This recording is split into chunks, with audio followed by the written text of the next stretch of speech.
Yeah, you got a hell of a story. Yeah.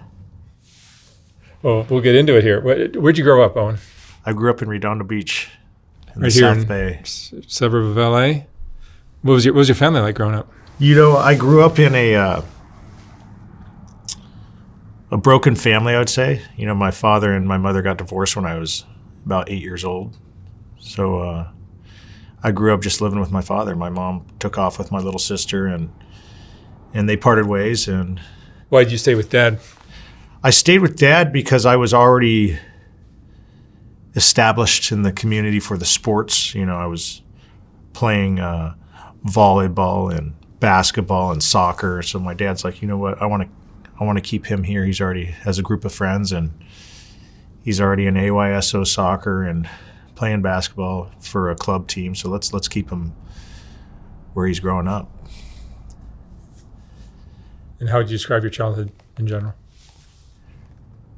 I would describe the childhood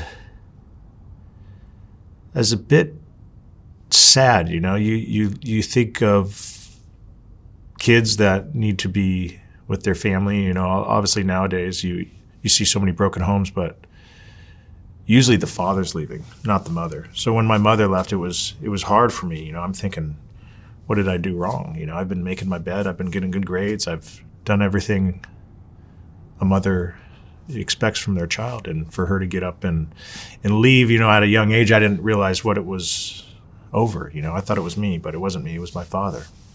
And at that age, you don't realize that, when someone's alcohol problem that my father had, caused them to separate, and it's hard on not only the child, but, the broken relationship.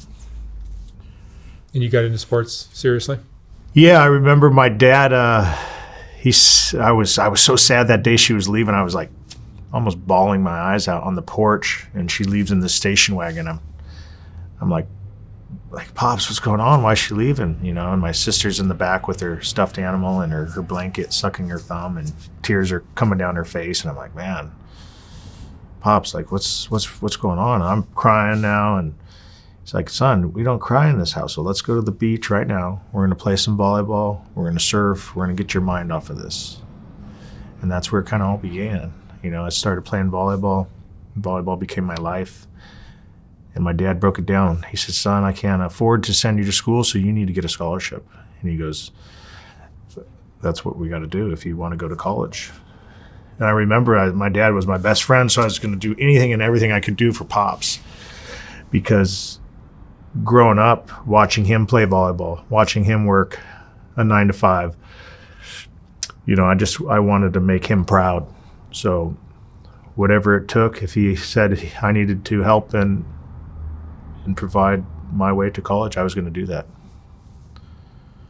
And what were your sports? My sports were basketball and volleyball while I was in high school.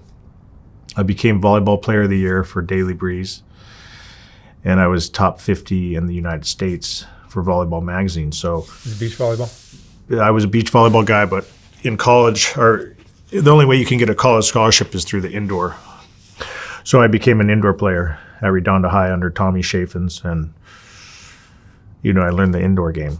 But I grew up on the beach, obviously. I grew up playing with my dad, my uncles. My uncle was a professional volleyball player, played at the highest level, played at USC as well. And so I idolized these beach volleyball players, Karch Karai, St. John Smith, the legends of the game, the AVP, that was like my dream, to be a professional volleyball player. And then when I got to college, I was playing with the best of the best, the Bo Rowies, the Brooke Billings, the Eli Fairfields. These guys were like all Americans, future Olympians. And I'm just a 6'3" kid thinking I'm gonna do it. I'm gonna start, and it's a little eye opener when you realize these guys got 45-inch verticals instead of the 36-inch vertical I had. So you're like, man, you get humbled real fast. In that first year in volleyball, I remember. Soft White Underbelly is about giving people a space to tell their stories. even when these stories challenge what we think we know. Ground News shows us different perspectives in the media, which is why Ground News is a perfect sponsor for my channel. In a world where algorithms censor much of the information we receive, some of the most important stories get missed from our news feeds. Ground News highlights local news from around the world, giving you an on-the-ground perspective that national coverage might miss. The app and website empowers you to form your own opinions by presenting you with every article published on any news story worldwide. My favorite part of the app is the data it gives you on each news source as you read it, such as where it leans on the political spectrum, a factuality rating indicating how subjective their printed reporting tends to be, and who funds it. I particularly like their blind spot feed, dedicated to showing you news stories that are underrepresented in the mainstream media. You can check this all out by scanning the QR code on screen or clicking the link below. It's easy to forget how much bias can shape the reality we live in. And in a world where our attention is constantly being fought over, my Vantage plan easily helps me keep up with more important stories slipping through the cracks. So I encourage you to check them out at ground.news/SWU. Subscribe through my link or download the mobile app and enter promo code SWU to save 40% off their Vantage plan. And by subscribing or even gifting it to someone you know, you're helping hold the media accountable and helping my channel directly. Thank you for watching. A lot of bench warming, coming in when we're blowing out a team and, playing a couple side outs and calling it a day. And then fast forward to year 2, my sophomore year, the coach called me in the office and he's like, "Hey, Hanson, I got bad news for you." I said, "What is it, coach?" He said, "We're going to have to redshirt you." I said, "Redshirt me? Fuck, I didn't come to USC to get redshirted. I came to play, man." He goes, "Yeah, sorry. Got to work on that vertical jump. Got to work on your arm strength." I'm like, fuck, man. I was so bummed. I was like, shit. This is my life. I came to this school to play volleyball and you're telling me you're going to redshirt me? I said, all right. I understand. I was so pissed that day. I went down to the South Bay where I was from and I drove to Gold's Gym right on the water. And I remember going in there and I found the biggest bodybuilder I knew.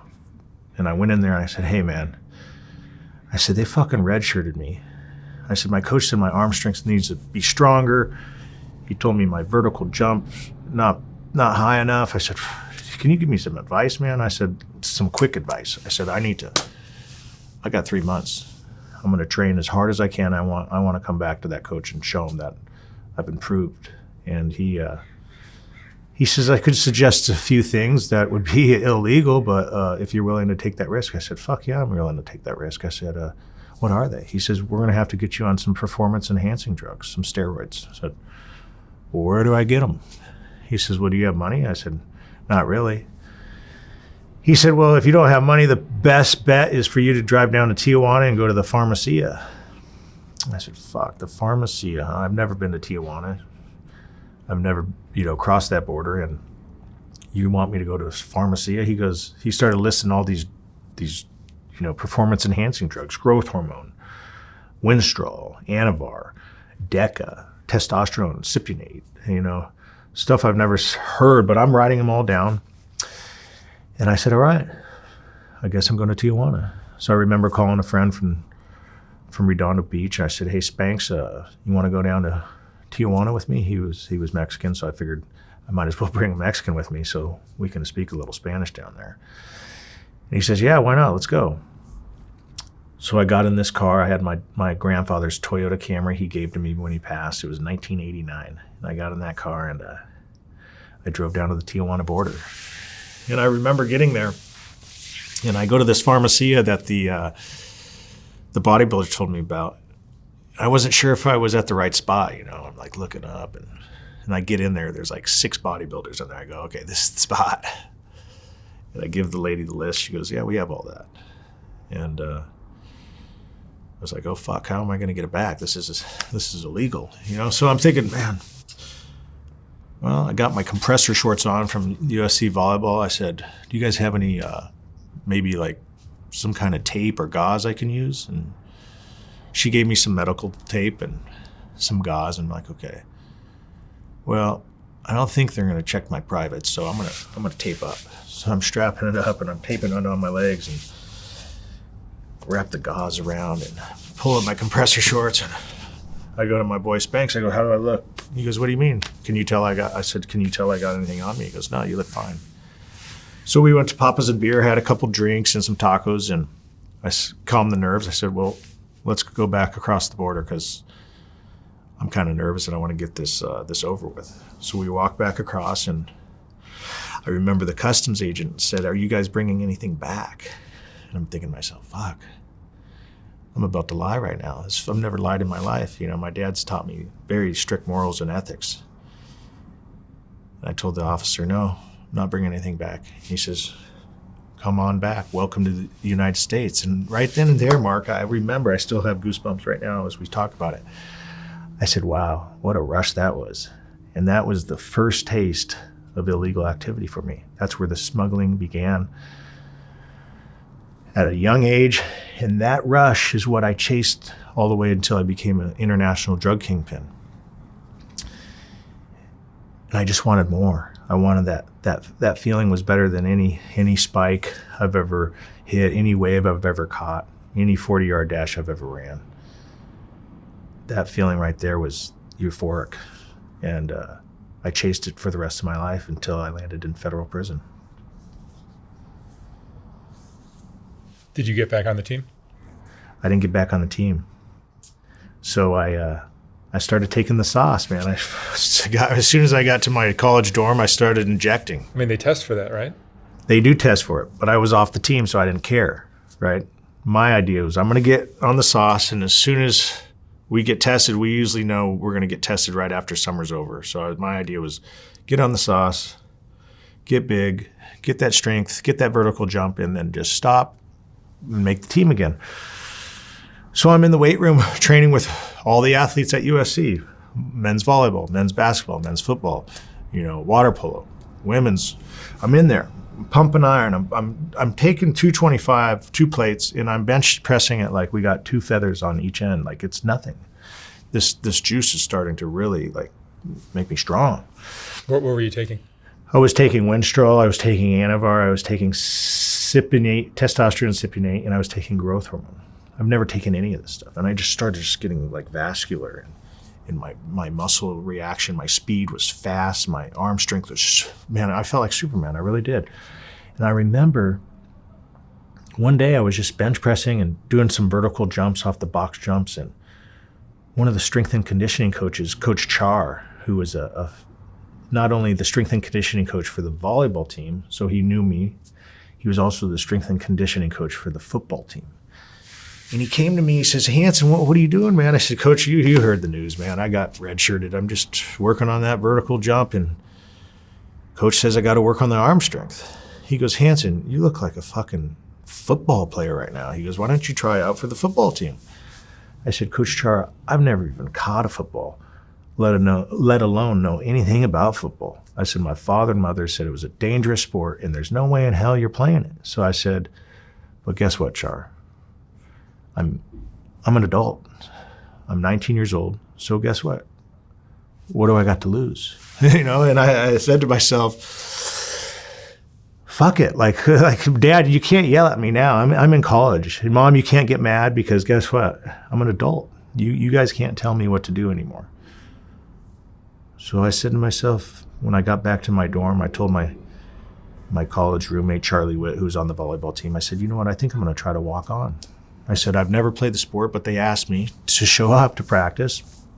I said, what do I got to lose? Like, I'm already fucking redshirting. I'm bored to tears. I'm an athlete. I want to play some kind of sport. So I remember that day, 50 people show up to that tryout. And we're talking All-Americans from, junior colleges to high school All-Americans that couldn't make it. So they walked on, they want to walk on to the SC football team. And I'll never forget it, man. We had Coach Pete Carroll there, Norm Chow, Ed Ogeron, Steve Sarkeesian, Kiffin, the legends of the college football game now, the head coaches, the top dogs. And they're all out there with their stopwatches, and they're watching everybody out there. And everyone shows up with fucking football cleats. I don't know. I've never played football. I show up in my volleyball shoes, and I was like, fuck, I fucked this one up, Hanson. Here you go. Might as well count this out.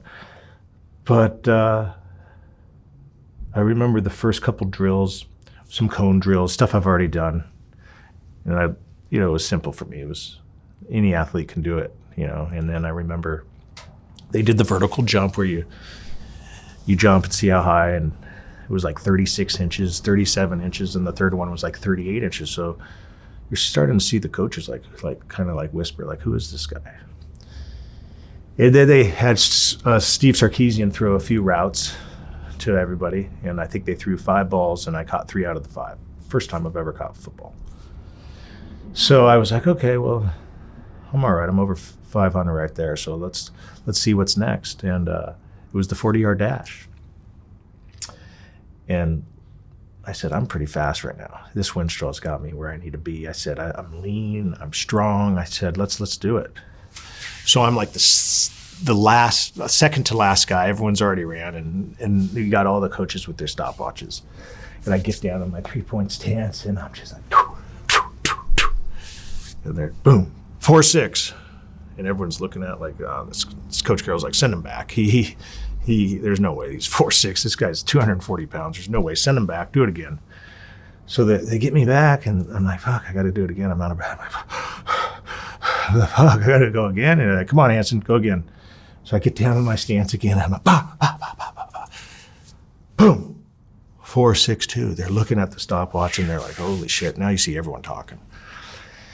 And I'm like, fuck, I think they dug it. They like what I did. And they're like, all right, everyone, let's go to the gym. We got to finalize with the bench press, So the bench press, I said, oh, these guys have no fucking clue what they're about to see right now. They don't know that I'm on the sauce, So I get down there, and I'm watching everyone. I'm just laughing. I said, I can't wait to show them this. And I get down there, and I get the 225, which is 2 plates, and I'm just bouncing it off my chest mark. And you'd think I'm just fucking Hercules. And it's like nothing. And they're like, oh, no, man, 21, 22, 23, come on, motherfuckers, 24, 25, 26. And I said, racked it. I probably could have got 3 more. And I just racked it. And I got up, I grabbed my towel, and I left. I was done. And you see all these guys going, like the fucking coaches are scratching their chins. And they're like, who is this fucking kid? And Coach Char's over there telling them I'm the volleyball player that just got redshirted. I didn't think anything of it. I said, it was cool. I tried out for the USC football team. It's something I could tell my kids later on in life, And a week or so goes by, and Coach Char says, hey, Hanson, did you ever check the list that came out today? I said, no, I didn't check no list. I said, what am I going to check a list for? I'm a volleyball player, coach. I can't play football. He said, Hanson, just go check it. What do you got to lose? I said, fuck. So I'm walking up the stairs in Heritage Hall, and I'm going to Coach Carroll's office, and I see all these disappointing faces, coming out, and all the guys I just tried out with last week, they're all pissed. You can tell they're bummed. And I get up there, I said, well, it looks like there's one name, and I look. I said, fuck, am I looking at that right? I said, Owen Hanson. He was on the USC football letterhead. I made the fucking USC football team. I couldn't believe it. I remember I was like, man, is it April Fool's? Like, is this a joke? Like, I ran back downstairs. I said, Char, is that for real, man? You guys fucking with me? And I didn't believe it. I've never played the game in my life. How the hell did I just walk onto a national championship football team? You got to remember, this is the team that just won the Orange Bowl the year before with Carson Palmer. The year I made the team, we won the Rose Bowl for a national championship. The next year, we won the Orange Bowl for another national championship. So I played on 2 national championships, the last 2 national championships USC's ever had. I was a part of a dynasty. What position? I was a tight end, a walk-on tight end. That makes sense. Yeah, so I was 240, and by the time I got off the gear and season started, I was about 230, and I drank a lot of Metrex. I ate a lot of protein. You got off the... I had to get off because we got tested. Yeah. I remember the first week I got tested, I'm like, I hope I'm accurate with my method. Detox. My method to this madness, Like I said, well, here's the true test, Hanson. Let's see if your theory worked. And sure enough, I pissed clean.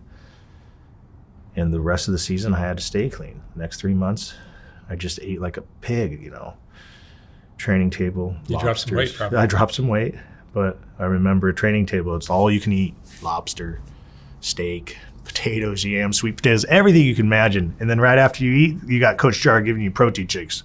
They're trying to maintain that weight. Like, fuck, it was so much easier on the juice,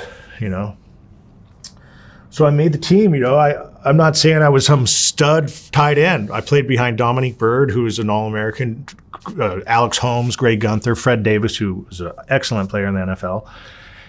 And I had the fucking time of my life, man. We were what Hollywood would say, like the Rams were when they won the Super Bowl a couple years ago. We were the Rams, but in our era, we didn't have an NFL team here. The Raiders were gone, the Rams were gone, so SC was the NFL team.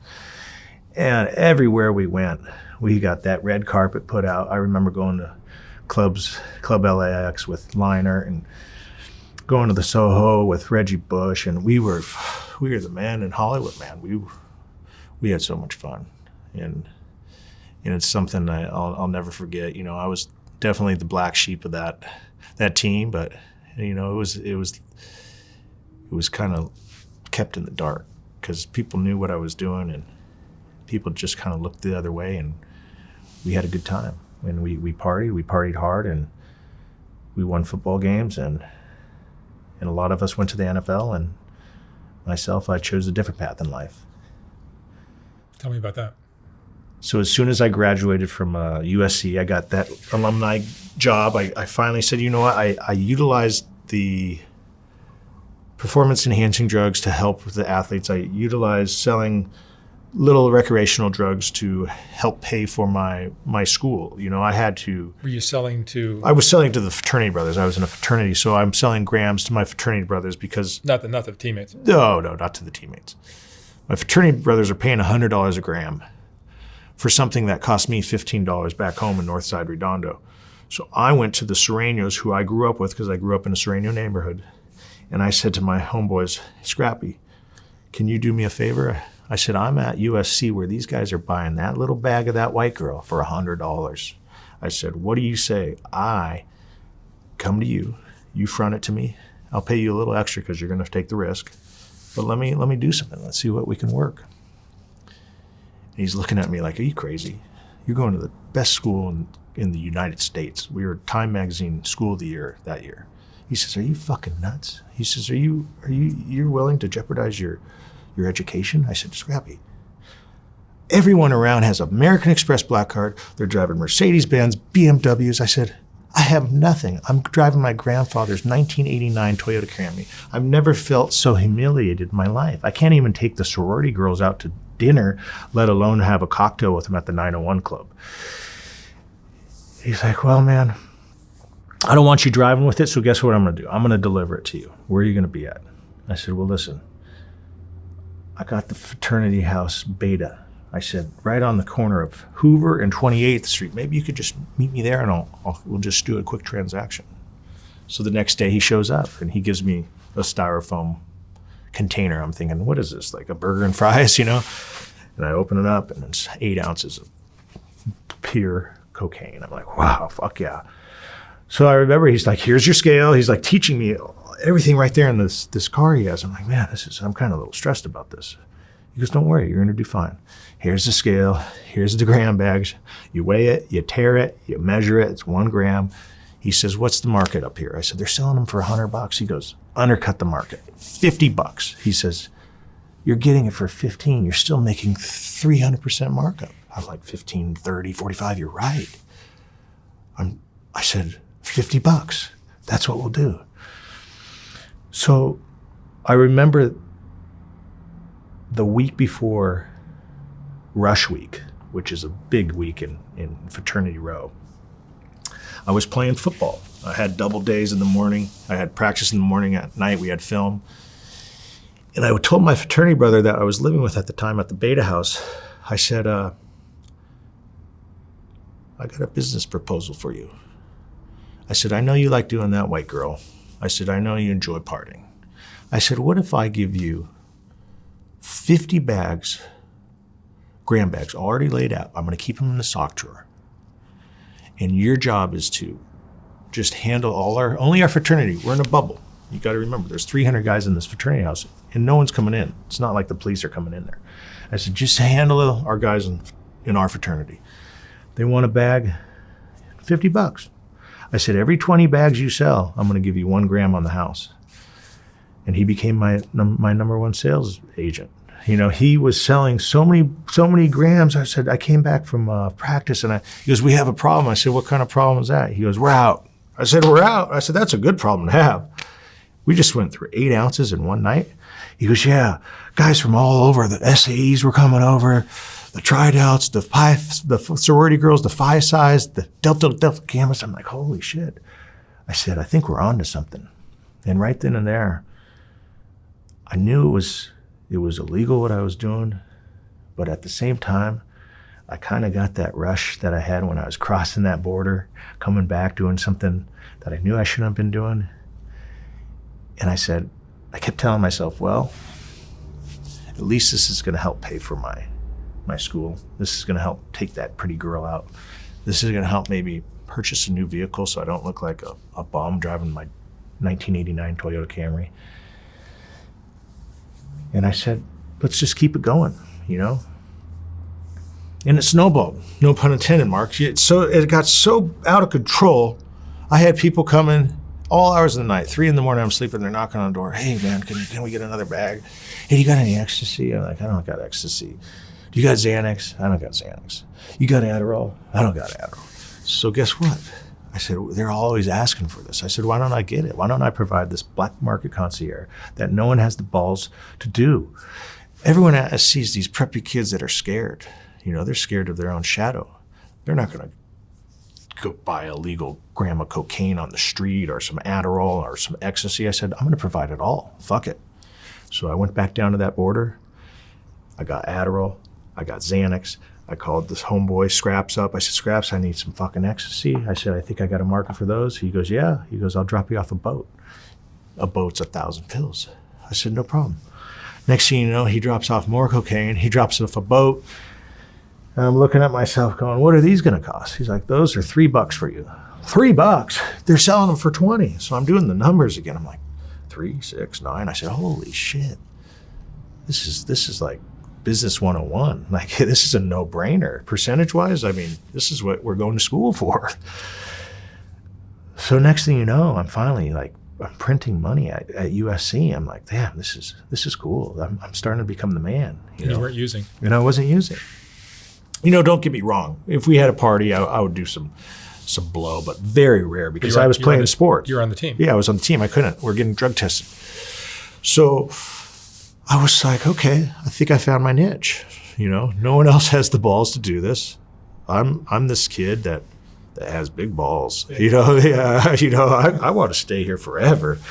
So but you got to fast forward, and I graduate finally, and I graduate under a public policy and development major. And I remember sending my resume to a big booster, the Cardinal and Gold Club, which is huge at USC, all the alumni, big money. First job, boom, I get a job working for a big SC donor, Paul Orfila. He owned the FedEx Kinko. He's the one that sold Kinkos to FedEx. And I started work for him and his cousin Gary Safety, and I remember I was kind of like the trophy of the office. You know, every time they had a meeting with some big investors, they said, "Hey, bring your national championship your national championship ring. You know, we want to show them that we're champions and we got the team and you're on our staff and blah blah blah." I'm just an errand boy at the end of the day, you know, showing the ring, and next thing you know, these guys are investing $50 million in a development project, and it's all the SC family. You know, that's what you go to SC for. It's all about the connections. So I'm doing it. I'm doing my thing, and guess what? The recession hits, and I haven't been selling drugs. I haven't been doing anything illegal. I haven't been doing the performance-enhancing drugs. I haven't done anything. As soon as I stopped and got that job out of college, I stopped it all. You know, I was making 6 figures working for the developer. I had my real estate license. I was selling homes in the South Bay. I was doing well. I was like, this is the American dream, right? This is what we went to college for. the real estate recession hits, and you got to understand that I was so low on the totem pole, I was the first one to go. And I was like, fuck, man. He called me in his office, said, Hanson, we can't keep you, man. This recession's killing our business. We got to let you go. And right then and there, I said, man, that's a tragedy. It kind of felt like when my mom left when I was a kid. I got cut from the volleyball team. I lost that family. Now I'm losing my family, this USC network that I worked so hard to become part of. I lost that. And I was like, man, that's a terrible feeling, Mark. You know, you're like, fuck that one up again. You know, like, fuck. And it's not my fault this time, you know?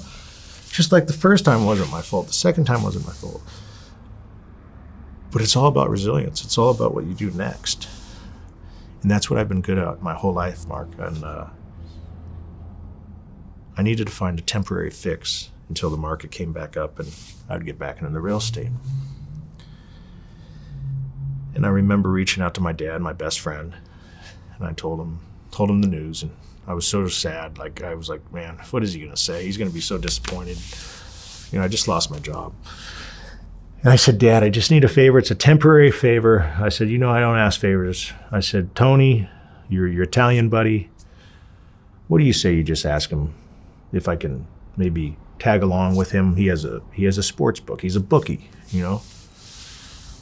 I said, I just want to learn the game, learn the business side of the bookie business while this recession's going on, because I feel like I have enough clientele from the USC guys to my buddies that are in the NFL to all these people I met through college. And I didn't tell my dad I was selling drugs. I didn't tell my dad I was using steroids. So I'm telling him I have all these contacts that I think I could utilize in order to profit. And he's like, son, we're not getting you involved in that organized crime. There's no way. I said, Pops, don't even look at it like that. I said, it's sports. It's not looked down upon like you think. And keep in mind, this is before gambling became legal. So I finally convinced him. He gave me a meeting with Tony, and I remember meeting Tony, and I had just begged him. I said, Tony, I got the best contacts. I remember this guy, when I was working for the developer, was always calling on the phone, his bookie, and he was betting like $20,000 a game. And this was like the owner of a construction company. And you got to keep in mind, you know, we're doing $100 million development, and this guy's betting $20,000 a game. He's the head contractor. And I kept hearing him, you know, hey, I want $22,000 to win $20,000 on the Dodgers. The next week he was betting on the Raiders, and I'm hearing all these bets, and I'm just like, this is before I manifested this bookie idea. So I'm listening to this, and then when I got laid off and I'm finally talking to Tony, I remember, I said, hey, Tony, I got these whales. I said, I got a contractor that I know that bets $20,000 a game, and his eyes lit up. You know, he didn't believe me.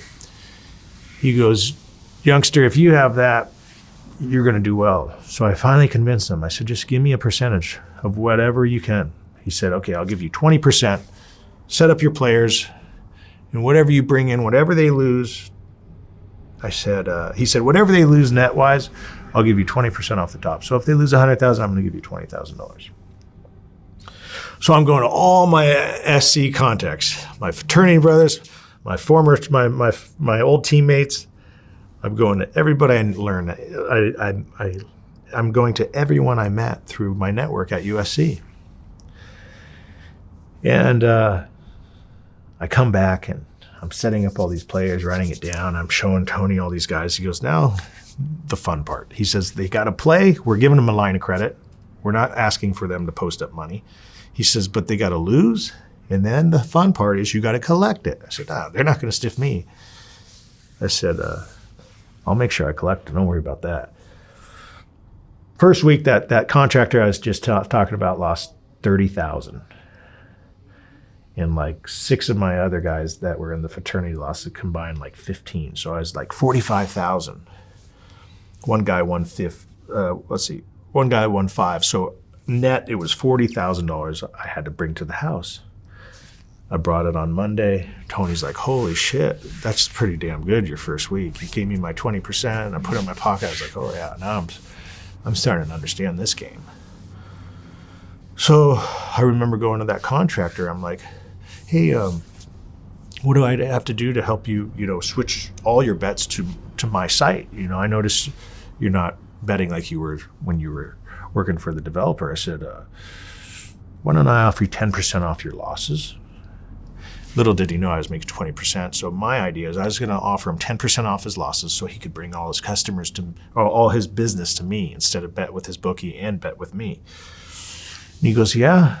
I said, yeah, 10%. I said, anytime you lose, if you lose 100, you give me 90. And he goes, I like it. And I said, good. We shook on it. Next week he loses 200,000. And I said, all you owe me is 180. And he gladly paid it. And I said, I think I'm onto something. If I could offer all these people basically half of my commission, I'm going to get a lot more business. So I was able to negotiate a deal with Tony. I said, listen, I'm going to bring all these guys and I'm going to get this package up, but you got to give me a bigger percentage. I am the one that's making the moves here. You're not doing anything except sitting back and collecting 80% of the money. These are my customers. And he finally bumped it up to 10% more. I was like 30%. But Mark, this is where I was like, okay, if I'm bringing all this money to someone, like we should be 50-50 partners, and he's not going to move on the 50-50. I got to figure out how to do it myself. Just like I had to figure out how to make money in college, I got to figure out how to make money now in the real world. And keep in mind, Costa Rica was the mecca of sports gambling. Everybody that had a sports betting office was international. It had to be in Costa Rica because it's offshore.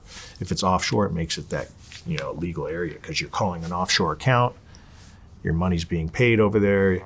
Your bets are being taken over there. The servers are offshore. So I'm thinking, I'm going to go to Costa Rica. I'm going to figure this out. And that's what I did. I flew down there with a couple of my surfer buddies, and I went to every office I could. And I just started looking at the structure. Call centers, servers. I'm looking at it. I'm figuring out what it's going to cost. And I find someone that's willing to basically provide what you would call like, they're going to provide the call center. They're going to provide my servers, and they're going to provide my own website, which I started Bet O-Dog because in college my nickname was O-Dog. So I would negotiate a deal, a monthly fee of, I think it was $5,000 a month at the time, which was nothing. I'm making that a day now in bets. So they're going to have, 5 clerks answering the phones, 2 VIP managers handling the servers, and someone 24 hours on, make sure the site's maintained. So that's what I did. I went down there, and I had enough money in my pocket. I had like $250,000 saved now through all this bets that these customers of mine were losing. And I went down there, and I created this website, Bet O-Dog, and I went to all my customers. I said, hey, good news, guys. I said, you remember you get 10% off? I said, this new company, Bet O-Dog, they're giving 20% off your losses. Let's just switch all your accounts over to Bet O-Dog.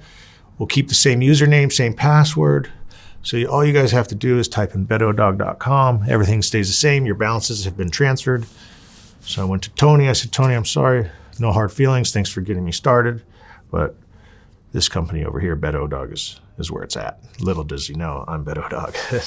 So I started this Bet O-Dog. Yeah, and I remember I started with such a small amount, and I was scared, and I was like, fuck, I'm taking bets I shouldn't be taking. Guys are betting 20,000, 10% of my nest egg, and I'm like, man, it's just going to take one bad week, and I'm going to be wiped out.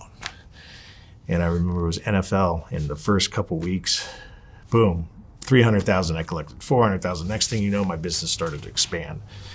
And everyone's talking about Bet O-Dog giving 20% off the losses. And if you paid me on Monday, I'd give you a free play of 5% of whatever you lost. So if you lost 100, I'd give you 5,000 in free play. Because free play is like crack, here's a little rock, smoke it, and you're going to want more. So you give them that free play, they play it, they lose it, obviously, and then they chase all the whole week. So it's like giving a crackhead just a little rock and say, here you go, buddy, this is on me. He's going to come back.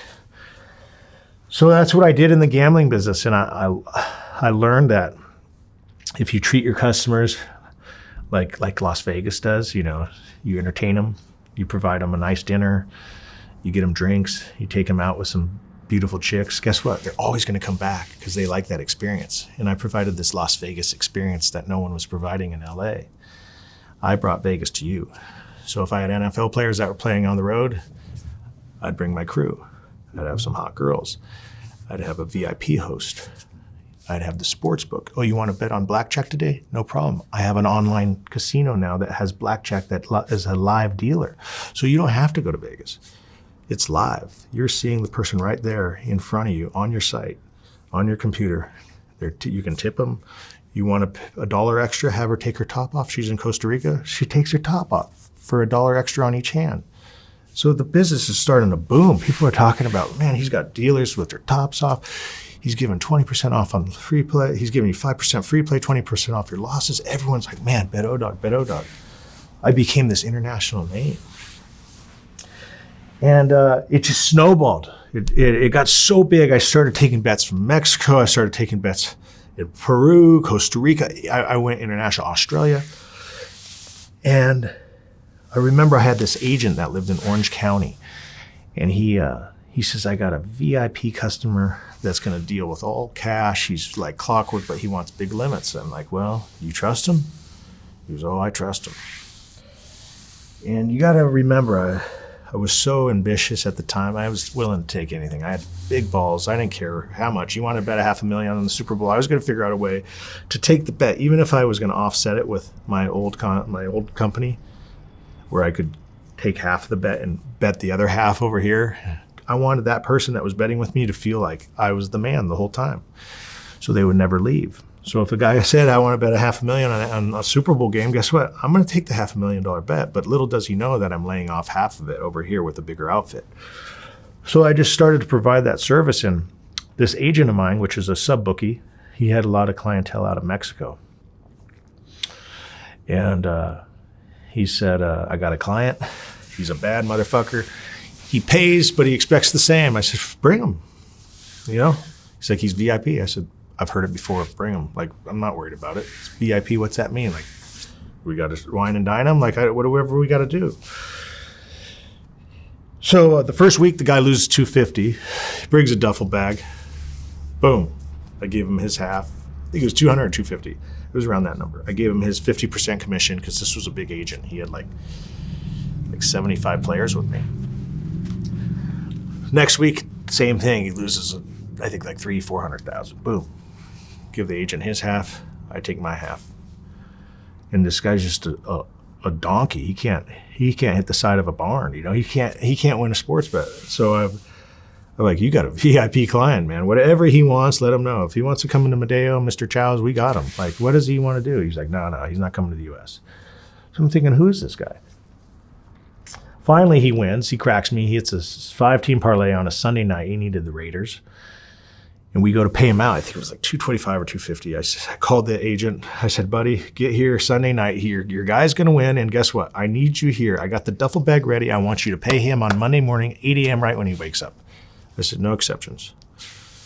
So he comes and I give him the bag. I said, please do this. This is what our name is about. If we pay a customer on Monday, he's going to forever gamble with us because we are paying him.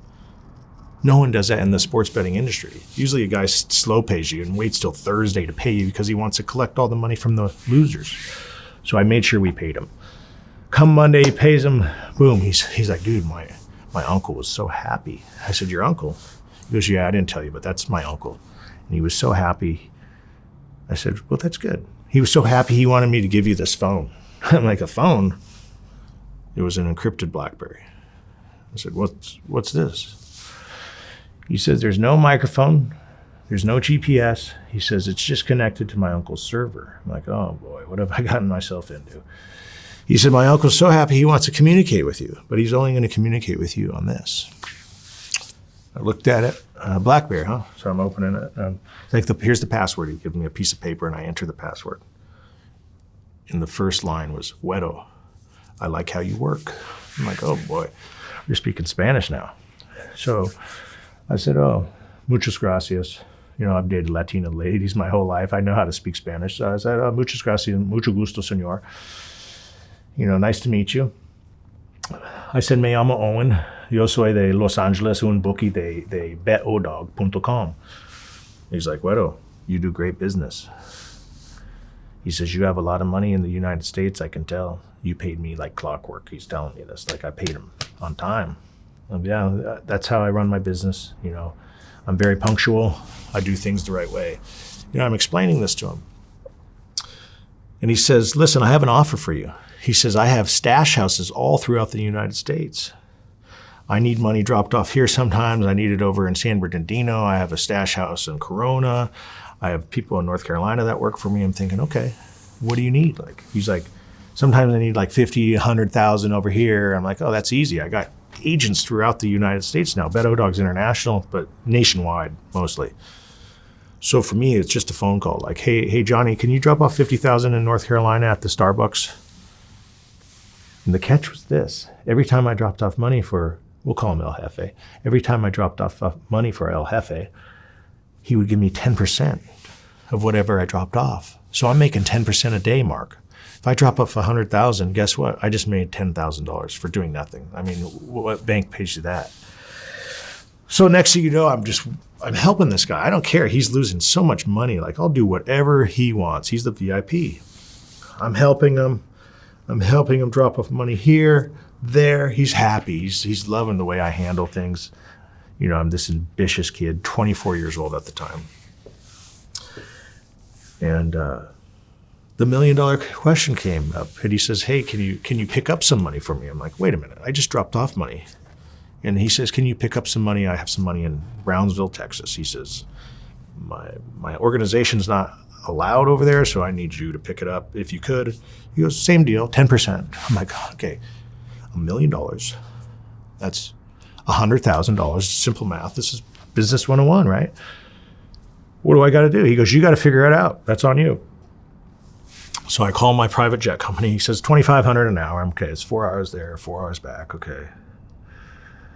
So that's 10, that's 20, okay. Now I probably need some security. Let me call my boy Tank, who's a Crip from Avalon. I'll get him, and he's got some UFC fighters. I'll tell him to grab one of those. So I said, Tank, I need you and your boy from the UFC, that guy Diego. I said, you guys, come along. And this is all in the book, so, I want to give this to you because it's such a great story. And Tank goes, how much are we getting paid? I said, $2,000. You and Diego each make $2,000. So I'm okay. I'm in at 20,000 plus two. I'm in at 24,000, right? And like, that's $76,000 profit. I said, that's not bad for a day, right? So I'm like, okay, let's do it. So I remember I fly to Brownsville, Texas, and I'm in this King turboprop, and the pilot's like, all right, how long are you going to be, guys? I'm like, no, we're going right back. Just give me an hour. So I get off the plane, and I meet one of El Jefe's workers, and he brings me that duffel bag, and I'm like, okay, better get out of here now. I don't know where I'm at, but this is rival territory, he said. So, we got on the plane, and I told El Jefe, I'm on my way back. Where do you want this dropped off? And I remember landing in that Torrance airport, and I paid my workers. And I said, thanks for the ride to the pilot, paid him in cash, and told El Jefe, where do you want it dropped off? And he gave me an address, and within 15 minutes, I dropped it off, and I got the message with a thumbs up, like, thank you. And I just, I made $76,000 in one day, and I was like, wow, that was easy. And I think that's where we knew we were involved in illegal activity, but we weren't asking questions. Kind of like the people that played football with me or my fraternity brothers, they knew I was doing something wrong, but at the same time, they enjoyed the party or they enjoyed betting on sports, so they kind of turned and looked the other way. And that's kind of how I looked at this situation. At 24? At 24. Yeah. You're a wheeler dealer. I was just a mover. I was ambitious, man. I was a shaker. I loved to entertain. I enjoyed making people happy. I enjoyed taking a girl that I knew for many years and bringing her girlfriends with her and flying private planes to, say, Miami or Costa Rica and bringing all my boys that were playing in the NFL now and just putting people together and and everyone having a good time. You know, that's kind of was my MO. Like, I put people together wherever we are in the world. You know, I'd make a phone call and have Jessica and her friends, Paula and her friends, and SP and his friends, and we'd just all meet up and we'd have the time of our lives. And that was kind of like my thing. That's what got my rocks off. How long does this ride last? The ride lasted for a few more years. You know, I started taking bets from the most infamous cartel in the world.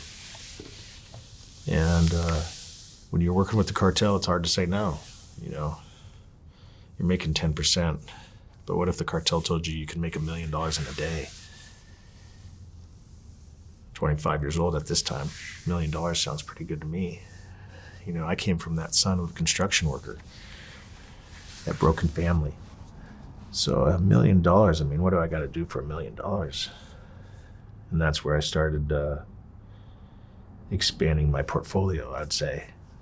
And he says, you got to do the same thing you're doing now, but in Australia. I said, oh, fuck.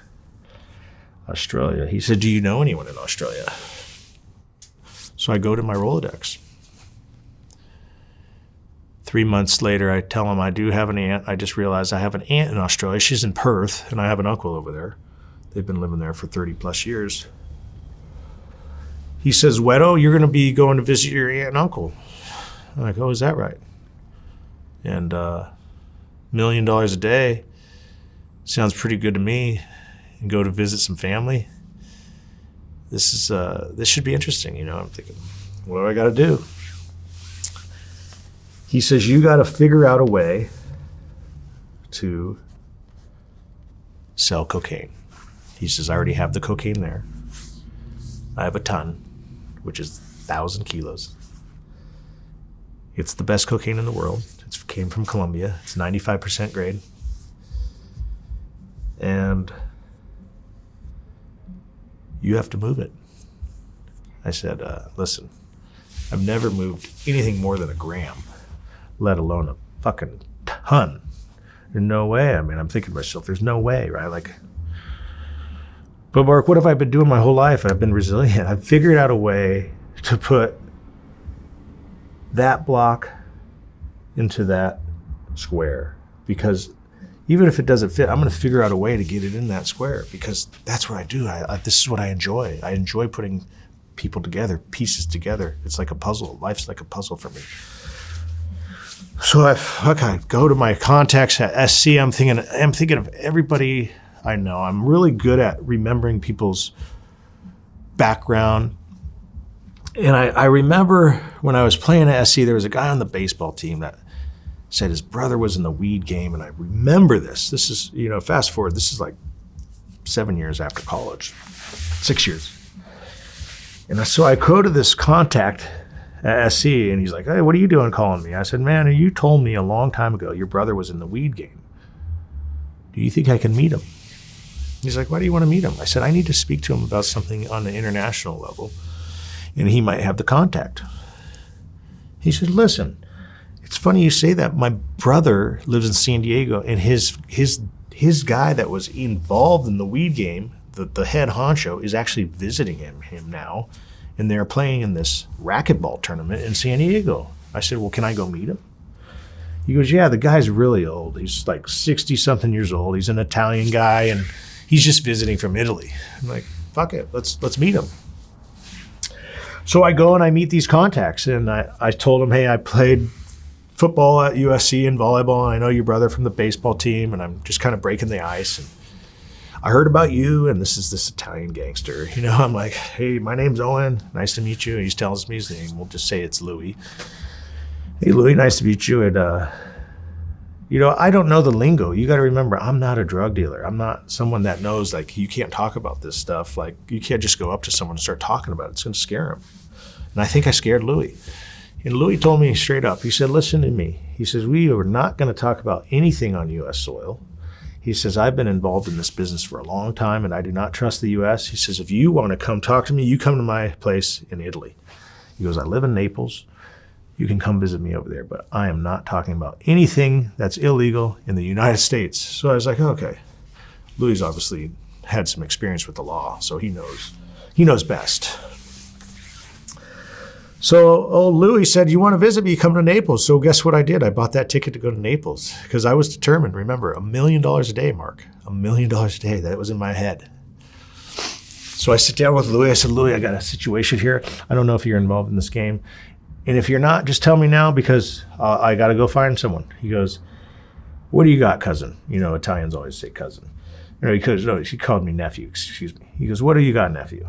I said, this is what I got, Louis. I said, I got a ton of cocaine in Australia right now. He goes, you're out of your mind. There's no fucking way you got any cocaine in Australia. That's the hardest place in the world to get it to. He says, I don't believe it. I said, I'm telling you, I have a client that is VIP, top notch. He is the head honcho of this infamous cartel. I said, he told me he's got it over there and it's waiting to be moved. He goes, there's no way. He doesn't believe me. I said, Uncle Louis, what do I got to do to show you? He says, well, we'll fly over there, but I want you to fly over there first and tell me when you get there that it's there because I'm not going to waste my time. He says, if you do have what you say you have, you're going to become a millionaire overnight. And he said it. And I was like, oh, that's two people that have said I'm going to become a millionaire overnight. I'm like, holy shit, I'm going to become a millionaire. Like, I'm so excited now, Mark. And he's like, do yourself a favor. Don't waste my time. He goes, I don't want you wasting my time. There's no way. Get out of here. There's no way. I said, Louis, I'm telling you, man, these people are real deal, man. He's not, I'm just a kid. I'm like, come on, man, just fucking come on with me. He's like, you get over there first. When you're over there, message me. So I get over there, and El Jefe's like, hey, we need you to pick that up. He goes, we're gonna try 10 that first, just to see how the run goes. I'm like, okay, 10, huh? How the fuck am I gonna move it? Like, I don't have any way to move it. Uncle Louis, I gotta call Louis, right? So hey, I said, Louis, get your ass over here.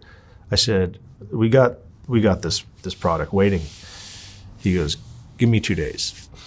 He flies to Australia.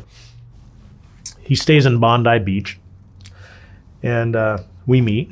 And I tell him, listen, El Jefe, my boss now, told me we need the cash up front, or we have basically a 10 to 30 minute grace period to pay. He's going to give me 10 just to see if it goes smoothly. I said, Uncle Louis, my ass is on the line, so please do not fuck me here. He's like, nephew, never would I fuck you. He goes, if he has that much, we're going to become multi-millionaires. He goes, I'm not going to fuck you, nephew. So I remember he said, 4 Seasons, El Jefe messaged me, 4 Seasons Hotel, get a room tomorrow. You're going to get a knock on the door at 10 a.m. sharp. So I tell Uncle Louis, we're going to the 4 Seasons. This is in Sydney? This is Sydney, Australia. Yeah. And Uncle Louis and I get a room next to each other. I think it was like 426 and 428. I tell El Jefe I'm in 426. 10 o'clock, boom, knock on the door. There's a guy in a courier outfit. He gives me a package. And I turn, I shut the door, and I hit the wall on 428. I go, Louis, get over here. Like, I'm fucking freaking out, man. I'm just looking at this fucking goosebumps just thinking about it. I said, Louis, get your ass over here, man. And he comes over here, we cut it open. Boom, 10 kilos. And Uncle Louis goes, holy shit, nephew. And he takes this little knife out, little Swiss Army knife, he cuts it, and he looks at it. He's like, this is top notch. I said, Louis, we got 20 minutes, that's it, man. Do your thing. Boom. Louis grabs it, takes us to his people, less than 20 minutes, he's back. Suitcase of $1 million. My charge to him was $100,000 a kilo. I was to keep 50. Jefe was going to get 50, and Louis charged whatever he wanted. So he had my $1 million for me and whatever he had in his duffel bag. I was like, holy shit. That was just a test run, and I just made $1 million. 500,000 of it was mine. I told El Jefe, hey, I got your money. And I said, Uncle Louis is asking, when's the next one? He says, tomorrow. So we did 20 the next day, 20 the third day, 20 the fourth day. I have so much fucking money, I don't know what to do. And this is how this thing began. And you have the money in what form? In cash. Australian currency. And what does that look like? Suitcases or? Suitcases. I mean, they're $100 bills, $100 bills and $50 bills. Their color, the money is green, bright green, and it's like plastic. And what are you going to do with that? You can't just get on a plane and fly home. That's why El Jefe hired me. And remember, El Jefe didn't tell me that I had to get it back to the U.S. I'm thinking, I'm just handling the cash. El Jefe's got somebody over there. He's going to take it, and what is he going to do? He's going to do his thing. But that's why El Jefe paid me what he paid me, because El Jefe wanted me now to take that cash and get it back to the U.S. And that's why I'm getting paid $1 million a day, because now I have a product that's costing El Jefe probably $3,000 a kilo, and he's making $50,000. But now he wants me to launder it back to the U.S. So I'm sitting on close to 10 million. I got some of Louis' money. I got El Jefe's money. I got my money. And I'm sitting in the studio looking at myself going, what the fuck am I gotten myself into? I open my dishwasher, millions of dollars. I open my covers, millions of dollars. I go in my closet, suitcases full of money. I don't think you realize how many suitcases it takes when you have $50 bills. This is in what city? Sydney, Australia. You still haven't I'm left still in Sydney. Sydney. How are you going to leave Sydney? I'm not going to leave. I'm going to sleep on that money every day I can until I get it out of there. I can't leave. I work for the cartel now. I got to figure out a way to launder the money. I'm calling my accountant back at home. I'm calling my college teammate from back home. I'm calling everybody. I got a client over here. I can't tell anyone it's a cocaine money, because that would be awful. They would never talk to me. So I'm telling everyone, hey, everyone already knows I'm in the sports gambling business. I got a client over here. He's this Australian bloke, and the bloke's down. I said, he lost $5 million last week. He's down another $5 million this week. I said, I don't know what to do, man. I need to get the money out here. I'm buying all my friends first-class tickets to come to Australia. I got my accountant coming. I got his father-in-law coming. I got my best friend from college coming. I got all these people coming. And I told them, look at all this cash. They come into my studio, and they're like, holy shit, you weren't lying. I said, what do we do? Like, well, how are we going to? They're like, we got to trade it out. We can't do anything with Australian currency. So we're trading it out. Each of us are taking $50,000 at a time. We got fake IDs made. We're going to these exchange places for $100 bills and euro notes. And we're like, let's just start buying euro notes, $100 bills. Let's start with comic books. I'm like, comic books? What the fuck are we going to do with comic books? They're like, we're going to buy the euro notes. They're $500 euro notes, and they're worth about $750 US dollars. And he says, they're real thin. He goes, we fit 20 of those. He says, 500 times 20, 10,000, which is really like, do the math. That's a little over, almost close to $20,000, 17,500. He says, we'll put those inside the comic book. We'll vacuum seal it. We'll put it in an Amazon or eBay package slip. It was eBay back then. And it'll say eBay Australia, and we'll send it to the US. He goes, I'm going to have my wife set up P.O. boxes. So we'll have all these P.O. boxes, and we'll just start sending them. And it worked great, Mark. It worked awesome. We were sending $200,000 a day. But you know how much time that took us? It took us way too long. Like you could only have so many steak dinners and white wines and go shopping to Louis Vuitton, Gucci, all these places, like treating everyone to whatever they want. It's like just funny money. It's like monopoly money. So it's like you get bored. Like you're like, fuck, this is too much. And I still got to move cocaine. And I can't even tell them that. So I'm like, okay, we got to figure out a faster method. So we started buying gold. We started buying jewelry, watches, diamonds, everything, anything we could think of that had a monetary value that we could take to the US and make a profit. And so we started shipping gold. We'd put it in our Ugg boots, and we'd ship the gold.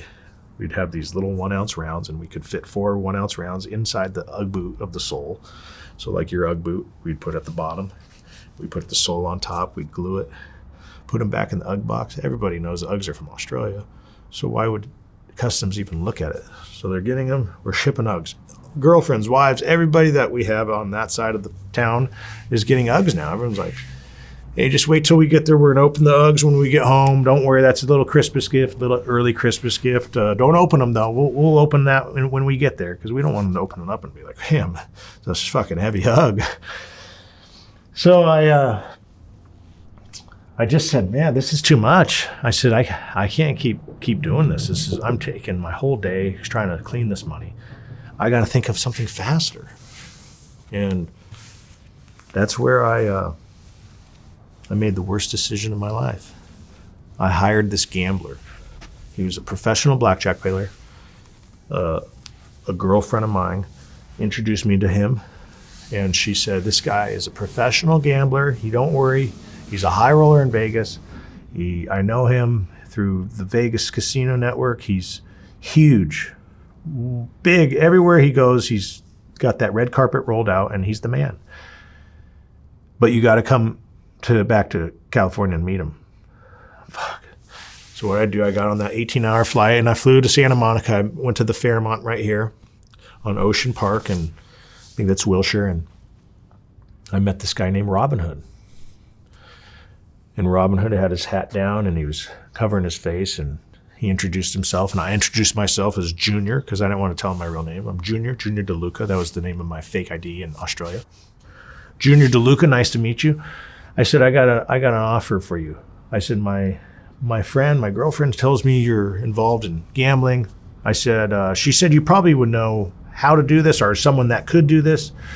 I said, I got a client in Australia that's lost a lot of money, but I need to get the money back in the U.S. I said, do you have any options? Do you have any ways to get it back? He goes, yeah, I do. I can bring it back for you. I said, well, what would you charge?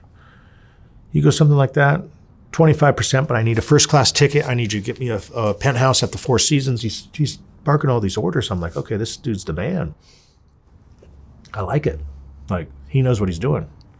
He goes, what I'll do is I'll play the casino. You give me the cash. I'll go lay it on the table. I'll have my host from Vegas call, tell him I'm coming. And I'll play a few hands. I'll just tell him I'm not feeling it. I'll get the cash back. They'll put it in a check form from the casino, the Star Casino. And the Star is the sister casino of the Venetian in Vegas. He goes, I'm a high roller at the Vegas Venetian. And we'll take it from there. I'll have a check. And when I come back to Vegas, he says, I'll cash it out and give you the money minus my 25%. I said, deal. Like, this is going to be perfect. So that's what happened. He flew over there. I got him his Toomey luggage with $1.5 million, gave him the cash. He went to the Star Casino. He played for about 2 hours. He called me and said, hey, I'm out of here. I said, you're out of here? He goes, yeah, I'm done. I'm leaving. I'll be back in Vegas in 2 days. He goes, I'll call you when I get there. Cool. I didn't think anything of it. I'm like, let the guy do his magic, right? He's the magician, not me. He gets to Vegas. He calls me like 2 hours later. He says, I'm done. I got your money. It was like just a little under $900,000. He goes, I owe you a little more. He goes, we'll get it on the next round. I'm not thinking, who cares? He just laundered $1.5 million in less than 48 hours. I don't give two shits. We got so much more money to take care of right now. Let's keep it going. So I'm calling everyone to pick up the cash. We're getting the cash. And 2 weeks later, he calls me again. He goes, hey, that was good. Nice little payday for me. I'm glad I was able to do that. Can we do it again? Fuck yeah, we could do it again. So I said, get over here. He wanted the same thing. First class ticket, Virgin Australia, penthouse again. Boom. 2.5 I got waiting for you. Come on down. He comes to my place. He picks up the 2.5. He goes, I'm going to do the same thing. He says, I'm going to be in and out. I said, cool. I'm at the gym. I'm working out in Sydney now. I'm with my trainer / security guard. I get a phone call. He goes, hey, I need 300,000 more. Wait. No. He said, I've only got $300,000 left. I need some more money. I said, whoa, wait a minute. You just got 2.5 million 3 hours ago. He goes, I lost it. He says, I need a little more money so I can make it back. Just drop off some more money. I said, holy shit, fuck no, you ain't getting no more money. I said, you need to stop right there. I said, we have an agreement. You had 2.5 million. You were taking 25% as a commission. 75% of that, I don't care if you lose it all. throw it away, shit on it, whatever you do with it, that's your 25%. But the other 75% is mine. You and I had an agreement, a business handshake. He says, mate, he says, no, I need more money. I'm like, you're not getting more money. I said, and actually, stay where you're at because I'm going to come see if this is legit. So I tell my trainer / security guard, and his name's Sean Carolyn. He's involved. He's in the book, so I could tell the name. But he says, there's no way. Let's just. I got a buddy at the Star Casino. He's a pit boss. Let's go talk to him. Let's just see if he really lost it. So we put on these 3-piece suits and, we're on the gear and we're pissed. We look like a couple mob bosses. We're like, we're going to go collect this money. And this trainer's all tatted back, tattoos on his neck. He looks like a pit bull. And we get there, we sit down at the table at the cafe and we say, hey, you're staying right here. Sean Carolyn's going to go check and see if you really lost that money. And we got to figure out a way because you got to pay this back. So Sean went and he checked the pit boss. The pit boss is like, yeah, mate, he lost it. He looks like he played 4 hands. He's playing about 90,000 a hand. He's losing every hand here. I'm looking at the tape. Yep, he really lost the money.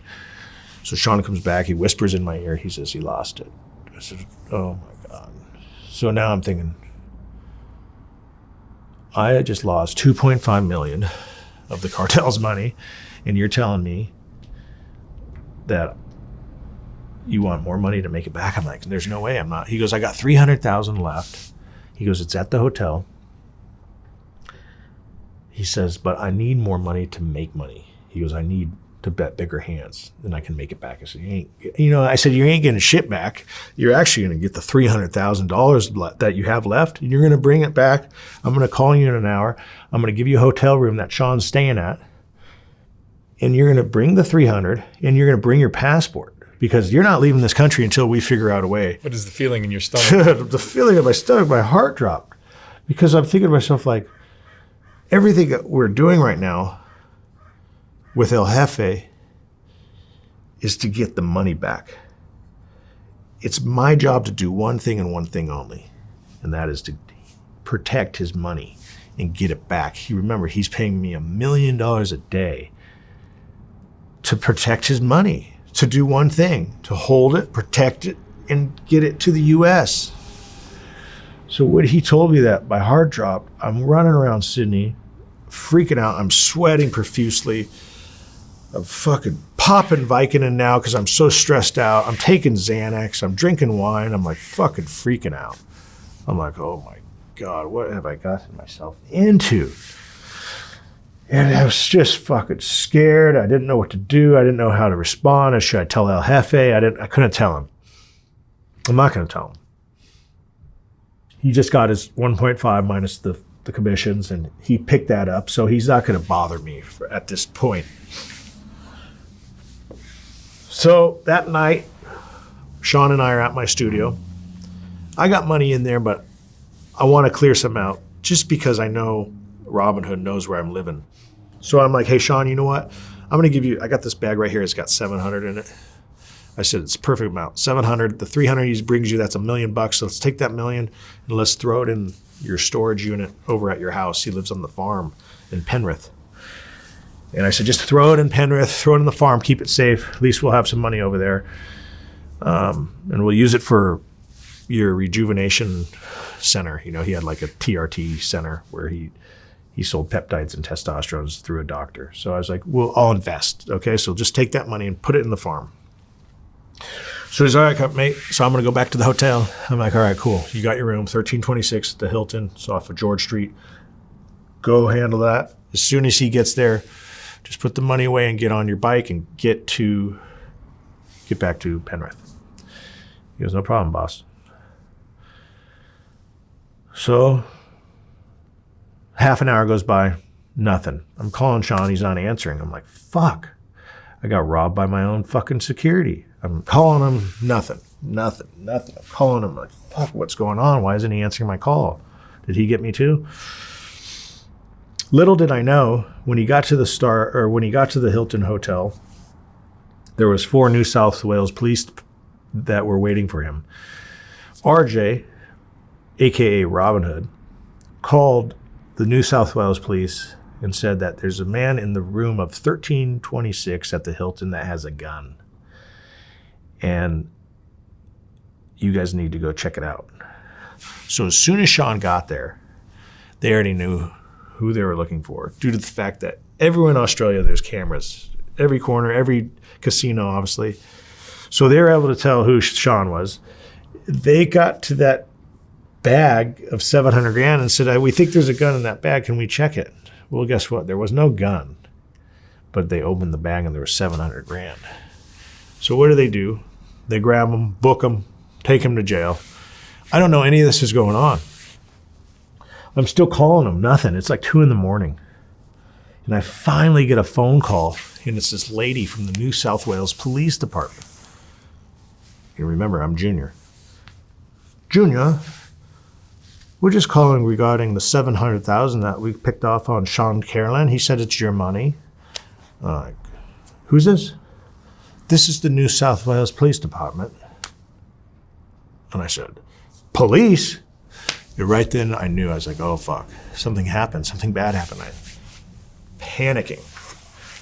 I'm like, she's like, can you come in and come claim the money? I said, I ain't claiming shit. I don't know what you're talking about.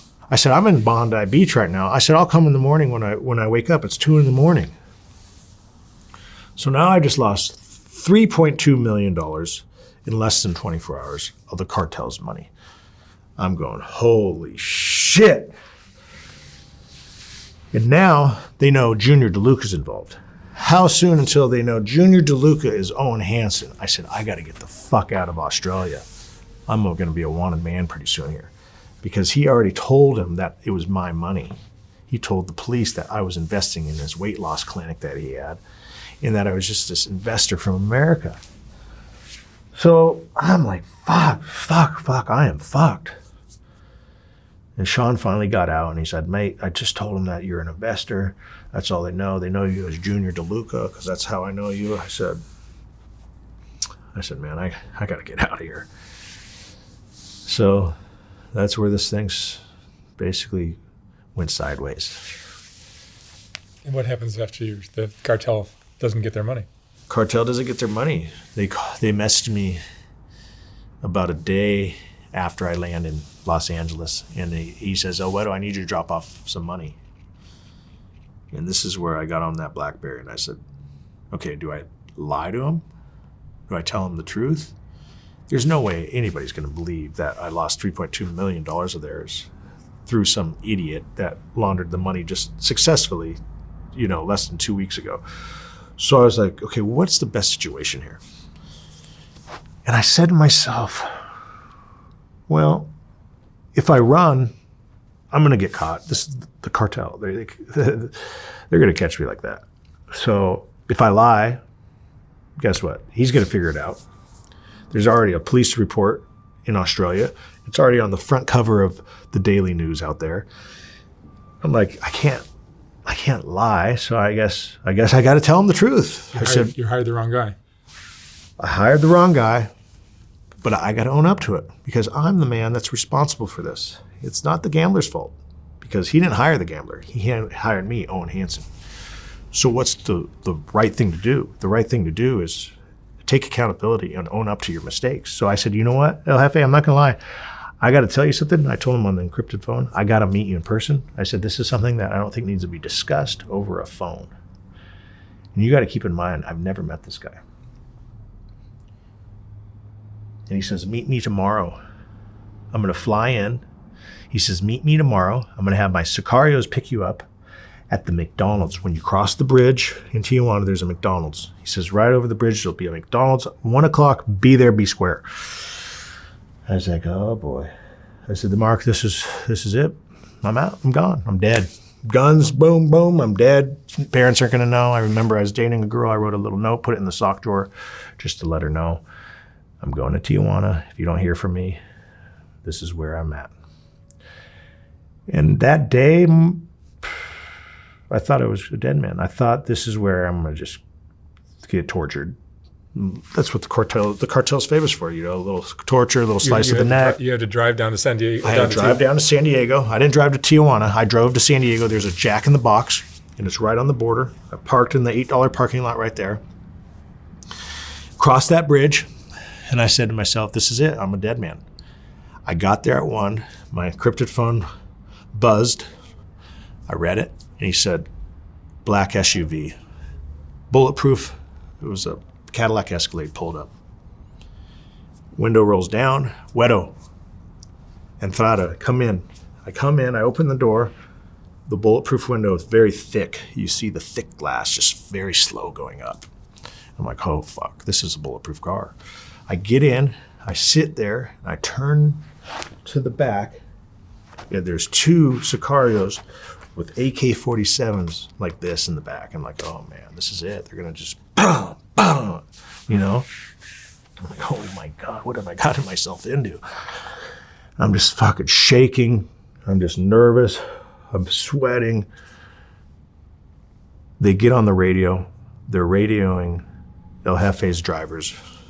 And as soon as we come to the Tijuana airport, there's a private entrance to the airport, and we pull over to the side, and El Jefe has this entourage, all bulletproof vehicles. He's in a Hummer, black SUV Hummer, bulletproof. The fact that you didn't run says a lot, though. Yeah, I had to, because listen, if I ran, guess what? I was going to be dead. I know dead. that, but from their side of the fence. True. The fact that you made the effort to come down there. That's right. And I think that's the only thing that saved me. Right. Because anybody else would have ran. And I knew if I ran, I was going to be killed. My family was going to be killed. Everyone was going to be fucked. So I said, I got to own up to this. Everything in life I've done, I got to own up to what I've done. So I finally got there, and I remember I heard the word Puerto Nuevo, so I knew we were going to a town, because I've been to Puerto Nuevo. It's a lobster town right 1 mile past Rosarito. So I was like, okay, it was a Monday.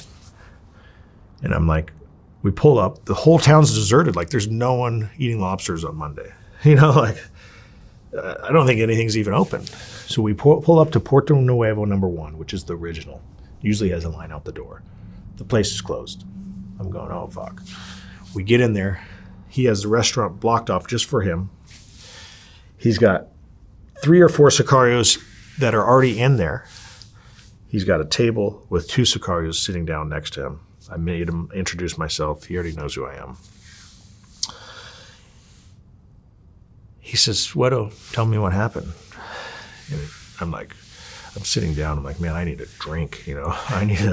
He's like, you want a margarita beer? Yeah, I need a margarita. So boom, margarita comes up.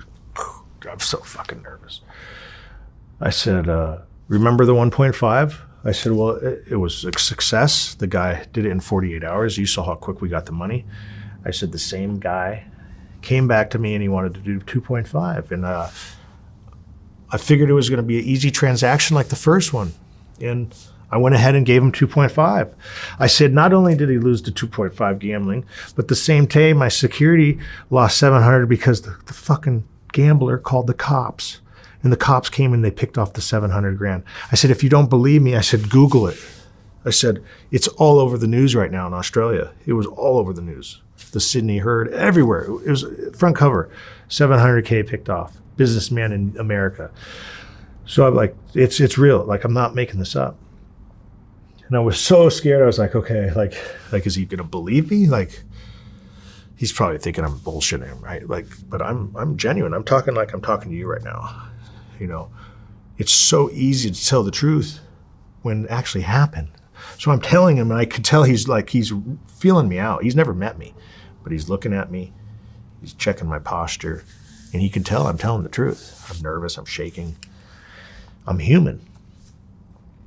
And he says, Wedo, you don't only owe me 3.2 million, but you owe me $4 million now. $4 million. That's with interest. And he says, now you work for me full time.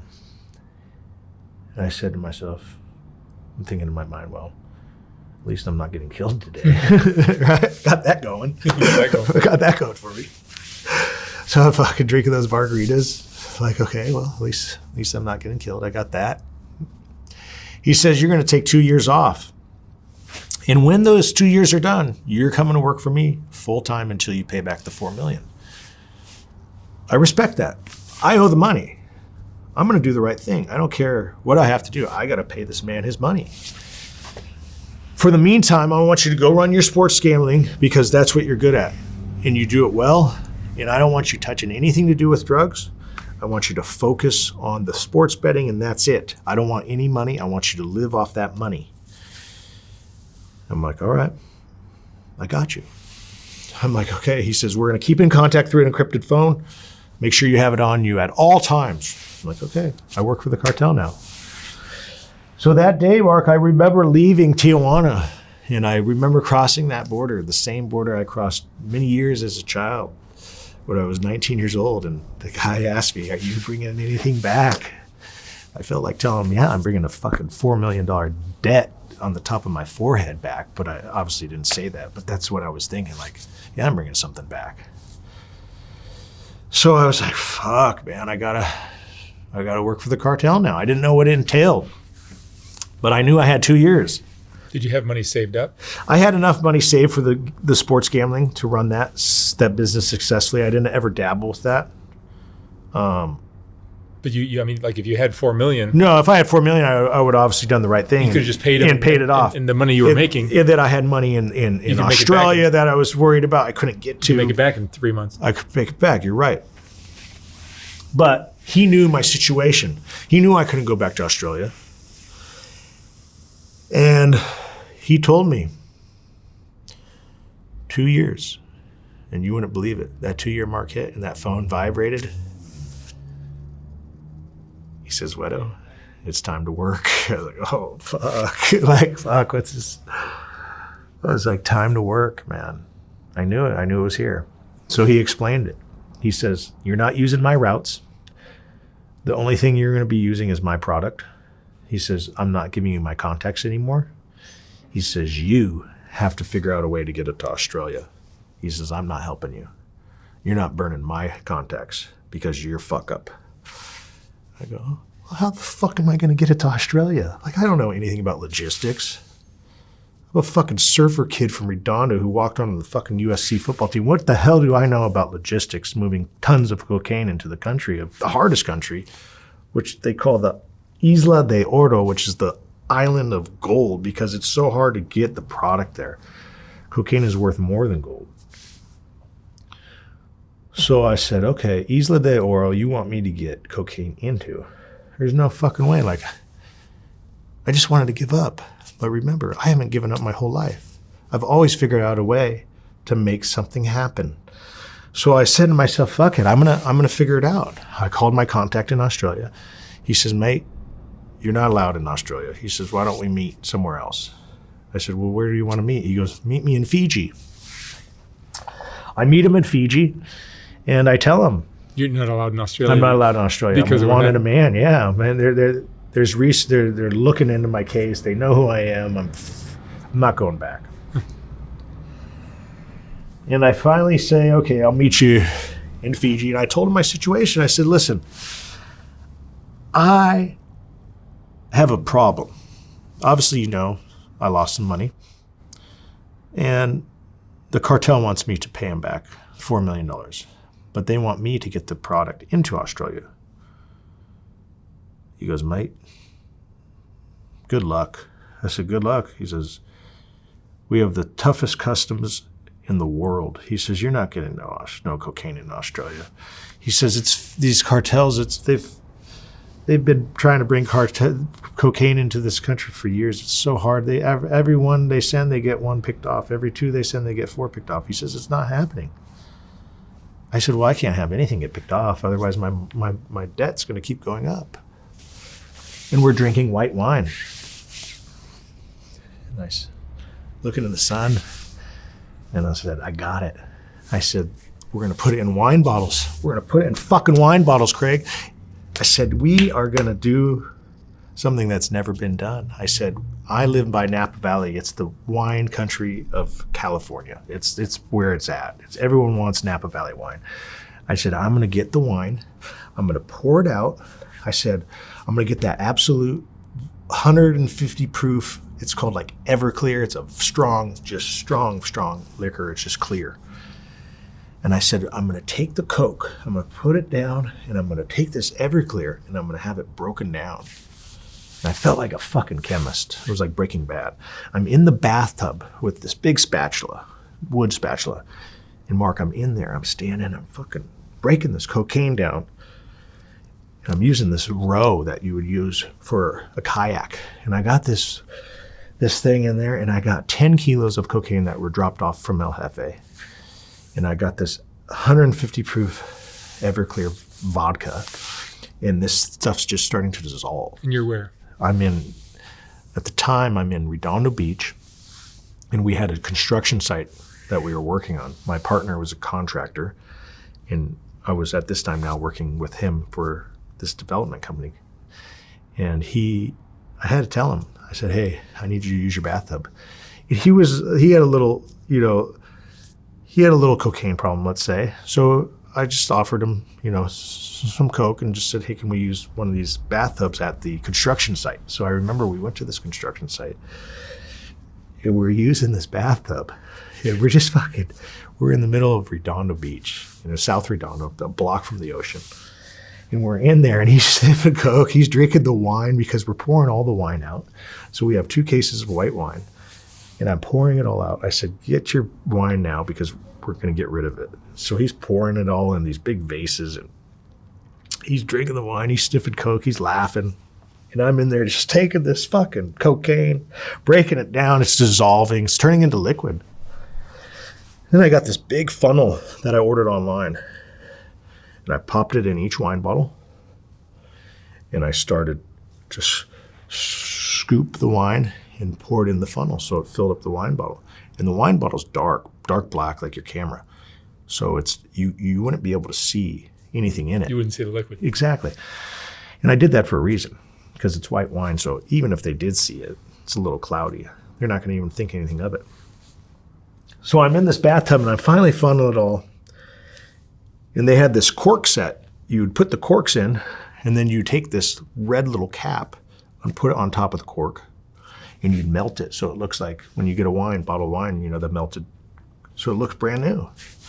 So I'm wiping down these bottles, taking the alcohol, wiping it down, and I'm putting them back in the wine box. And I got 2 cases, 24, I think it's like 48 bottles of wine, 10 kilos. You haven't ruined the cocaine? The cocaine, we don't know. My guy in Australia told me he has a chemist that can bring it back as long as it's in that alcohol that he told me about, the 150 proof. That's why I had to find this. They don't even sell it in California. I had to order it online. Probably just evaporate off. That's right. So it evaporates off, and I got it all ready. I called one of my runners, and I said, hey, Paulie, I said, I need you to go to Napa Valley tomorrow. He's like, boss, Napa Valley for what? I said, don't ask questions. I said, you're going to get paid $2,000. I got some Napa Valley wine. I need you to send it to my friends over in Australia. They own a bar. We're going to just give them a little promo type. I said, when you fill out the customs form, put in a demo, promo wine, Napa Valley. And I said, but you got to send it from Napa Valley. So I made him go to the exact winery where I purchased the wine from, because I purchased it at Bevmo, but I made sure he took that case. I said, you go to that winery, you write down the exact address, and whatever the closest post office, I want you to send it from there. So that's what he did. He put promo, he put the wine company's name coming from there. It was during Christmas time. So many packages are coming into Australia. The bar name that's receiving the wine. And I remember messaging my mate in Australia. I said, this thing's on its way. I said, you got 2 cases, 48 bottles of wine, 10 kilos to be exact. I said, mate, I think this is going to work. He goes, well, we'll see. I guess we'll see, 6 days goes by and I'm tracking the package and sure enough, it says it's arrived. And I say, hey, mate, what's going on? He goes, mate, you wouldn't believe it. He said, the wine showed up. I said, you're fucking kidding me. He goes, we're about to break it down. We're gonna put it back and bring it back to the kilo form. He says, we got the chemist. I'm like, that's great. I said, I found the way in. I figured out a way to get it in. So I said, let's see if he can bring it back. So he brings it back. 10 kilos is 10,000 grams. It came out to 9,500 grams. So it's 95% cocaine. It's the best quality cocaine money can buy. So right then and there, I knew, I figured it out. The problem was this. Now I had to pay this guy that was bringing it back. He started to see how much money we were making because everyone's getting paid. The guy in Australia that I'm working with is getting paid. I'm getting paid. I have to split mine with my boss. He's got to pay the wine guy that's bringing it back. So now the chemist is, going from charging us like $2,000 a kilo to seeing how much money we're making, and he wants to up the price to like $20,000 a kilo. And there's no room. So my boss, El Jefe, is like, no, you keep sending that wine. You've got the route in there. You don't stop. You keep sending that wine. You figured it out, Wedo. Like, don't stop now. You got to keep going.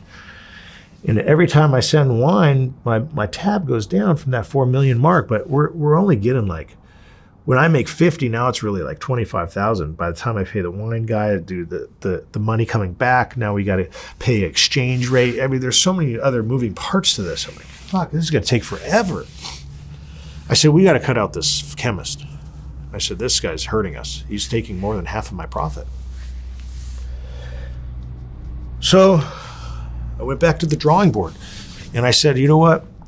I got some guys I went to USC with.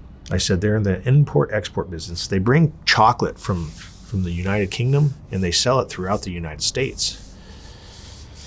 They have a warehouse, I remember, in Rancho Dominguez, which is by Compton. I said, I'm going to talk to them and see if they're willing to help me maybe with some of their expired chocolate. And I go to them. I see them at my buddy's wedding, and I knew they were coming to that wedding. And they were drinking. Both of the brothers were there. And I said, hey, I got an offer you can't refuse. I said, you guys had a couple cocktails, but would you want to be sober and you want to talk to me? I said, I'm going to give you $50,000 cash every month. All I need from you is your expired chocolate.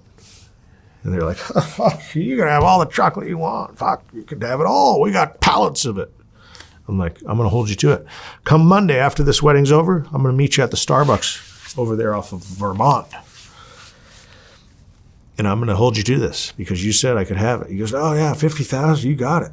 So I go meet him at Starbucks. And I bring 50,000. Boom, dropped it off. These guys never seen 50,000 cash. They're like, you weren't lying. I said, let's go to your warehouse. 20,000 square foot warehouse. Chocolate everywhere. They had one section with like 20 pallets of expired chocolate. They can't use it. I said, at 6 p.m., I'm going to have someone drop off 10 kilos of cocaine. And I said, I'm going to be here. But I need to do this work. I'm going to use those expired chocolates, and I'm going to get my hands a little dirty. And they said, no problem, 50,000, you got it. You can do whatever you want. Every day you want to come here, 50,000 a month, you got it. So I'm like, okay, I'm going to figure this out. So I'm just taking off the saran wrap. I'm pulling these chocolate bars out. We're talking 50 chocolate bars in each box, and I got 100 boxes. It's a pallet, probably 7 feet high. And I'm pulling them all out, and I'm getting down on the bottom, and I'm throwing the kilos in there, and I'm putting the chocolates on top and laying it all the back, and I'm labeling it. Okay, box 13, box 23, box 12, and I know where everything's at. I put it all back. Looks just like it did before. The pallet's nice and clean, and I saran wrap.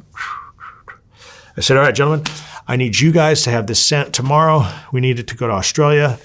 It's going to come from your chocolate company, and it's United States chocolate coming to Australia. I'm going to get you guys a store to send it to. So most of the pallet is chocolate? Most of the pallet's chocolate. So I tell my contact, get me a store, somebody you know, maybe in the liquor store business, maybe in the candy business, whatever it may be. I need an address.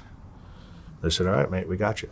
They give me an address. The next day I go to the brothers. I said, all right, here's the address. I said, go ahead and get that off. I need it 6 days. That's like worldwide shipment. I think it's going to be 6 days it's going to take. I said, whatever the cost is, I'm going to cover the cost. Don't worry about that. They ship it. My contacts in Australia said, mate, you wouldn't believe it. The fucking chocolate's here, but there's a problem. I said, oh, fuck, what happened? Customs got it? They're like, mate, there's no cocaine on this pallet. I'm like, oh, bullshit. I just put 10 kilos in there. Don't tell me there's no fucking... Mate, we looked through the whole thing. pulled my paper out. Box 12, box 13, box 57, box 62. They started pulling it up. They pulled up box 12. They're like, holy shit, mate, you did it. They were the chocolate. I was so good at hiding it that they couldn't even find it. And that was my purpose. I wanted to hide it so well that the fucking customs couldn't find it. If they went through that pallet, all they're going to see is chocolate. They're going to have to go so damn low. And it's like finding a needle in a haystack. So I found my route. And that was the route that I utilized as long as I could until the FBI started to investigate me. And I didn't know that the FBI was investigating me, but I knew something was going on because that Robin Hood was harassing me, trying to get me to do things like, hey, let's launder some more money, like talking like that on the phone. You don't talk like that on the phone. And when he said, let's launder some more money, come on, I got you, I got to pay you back that 2.5 loss for you. He's telling the details on the phone. I'm like thinking to myself, who the fuck are you saying this for, motherfucker? Like I knew something was going on. Like, you don't just talk like that. You tell me that in person. This is the guy that just lost my 2.5, Robin. He wants to do more with you? He wants to help me get the money back because he feels like he's obligated. At this point... So you think he had to work with the... I didn't think, I know, because this is how I got busted. Yeah. So I go, and I said, man, I'm not doing anything with you. Just let it be. When you want to pay $1,000 a month for the rest of your life, I don't care. Just start paying your debt, man. You would throw $1,000 in these shell corporations I had every once in a while, and I would just take it off his figure. I think he paid me like $6,000 total. But I knew something was going on because he was calling all my gambling contacts, and he was harassing them. He was calling professional athletes that were my best friends. Hey, your boy O-Dog is going down. The FBI is after him, and they're calling me and telling me this. I'm like, holy shit, what is this guy doing? So I knew something was up, and I had these construction sites. I was building all these homes with my partner, and I remember I would pull up to the construction site, and there's like a Verizon vehicle that was just sitting there, and I'm thinking to myself, this Verizon vehicle's been here for like 3 days. Like, what the fuck's going on here? And I would run the license plate, and I'd call my private investigator. I said, hey, is this really Verizon? He goes, that's not Verizon. He says, that's a private license plate. He says, it's going back to a P.O. box. He says, that's a cop. He says, that's the feds. He says, you're being watched. And I'm like, oh, fuck. What can I do? I still owe the cartel. I got to pay them off.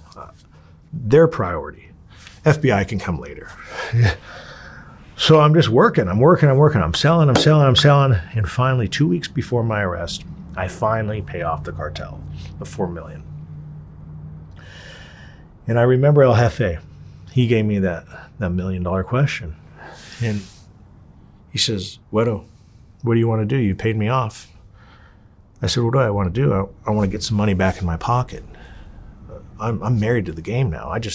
I feel like I owe you, not only because you let me pay off the debt, you didn't kill me, but I feel like, no, I need to get ahead. And I already knew the FBI was after me. At this point, I was just like, fuck, what do I got to lose? I gotta go out with a bang. I know it's coming. I feel it. I just felt it in my bones. I said my idea was just try to make as much as I can and get out of Dodge, fucking get out of the country. And the day before I got arrested, I got a call. I was using this money launderer that was referred to me from the Australian contacts. And these money launderers were, for the last 6 months, they were golfing with me. They were drinking with me, or they were taking my girl and I out to dinners and tipping $1,000 and drinking shots of tequila. I was doing blow in front of them. I thought, there's no way the FBI is going to be drinking shots, letting me do blow in front of them. There's no way they're going to tip $1,000, right? Like, who tips $1,000 on an $800 check? FBI can't do that.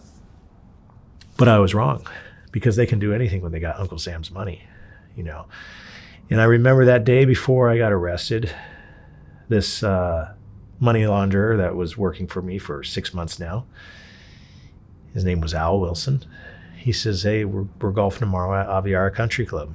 He says, we got a 7 a.m. tee time, and we'll discuss the next wire. We had a big wire, $250,000 wire that day going out. And he goes, be there at 7. He goes, we'll gamble on some holes again. I'm gambling these guys $1,000 a hole. So I put my $30,000 in cash in my man bag and my 2 encrypted phones, and my personal phone, and I jump in my Porsche Panamera and I throw my clubs in the back and I just fucking floor it down that 405, get to the 5, and I'm in the carpool lane just going 100 miles per hour. I knew, Mark, I knew it because that night before, right before I went to bed, El Jefe told me, you're going to be living in a 6x8 cell for the next 20 years.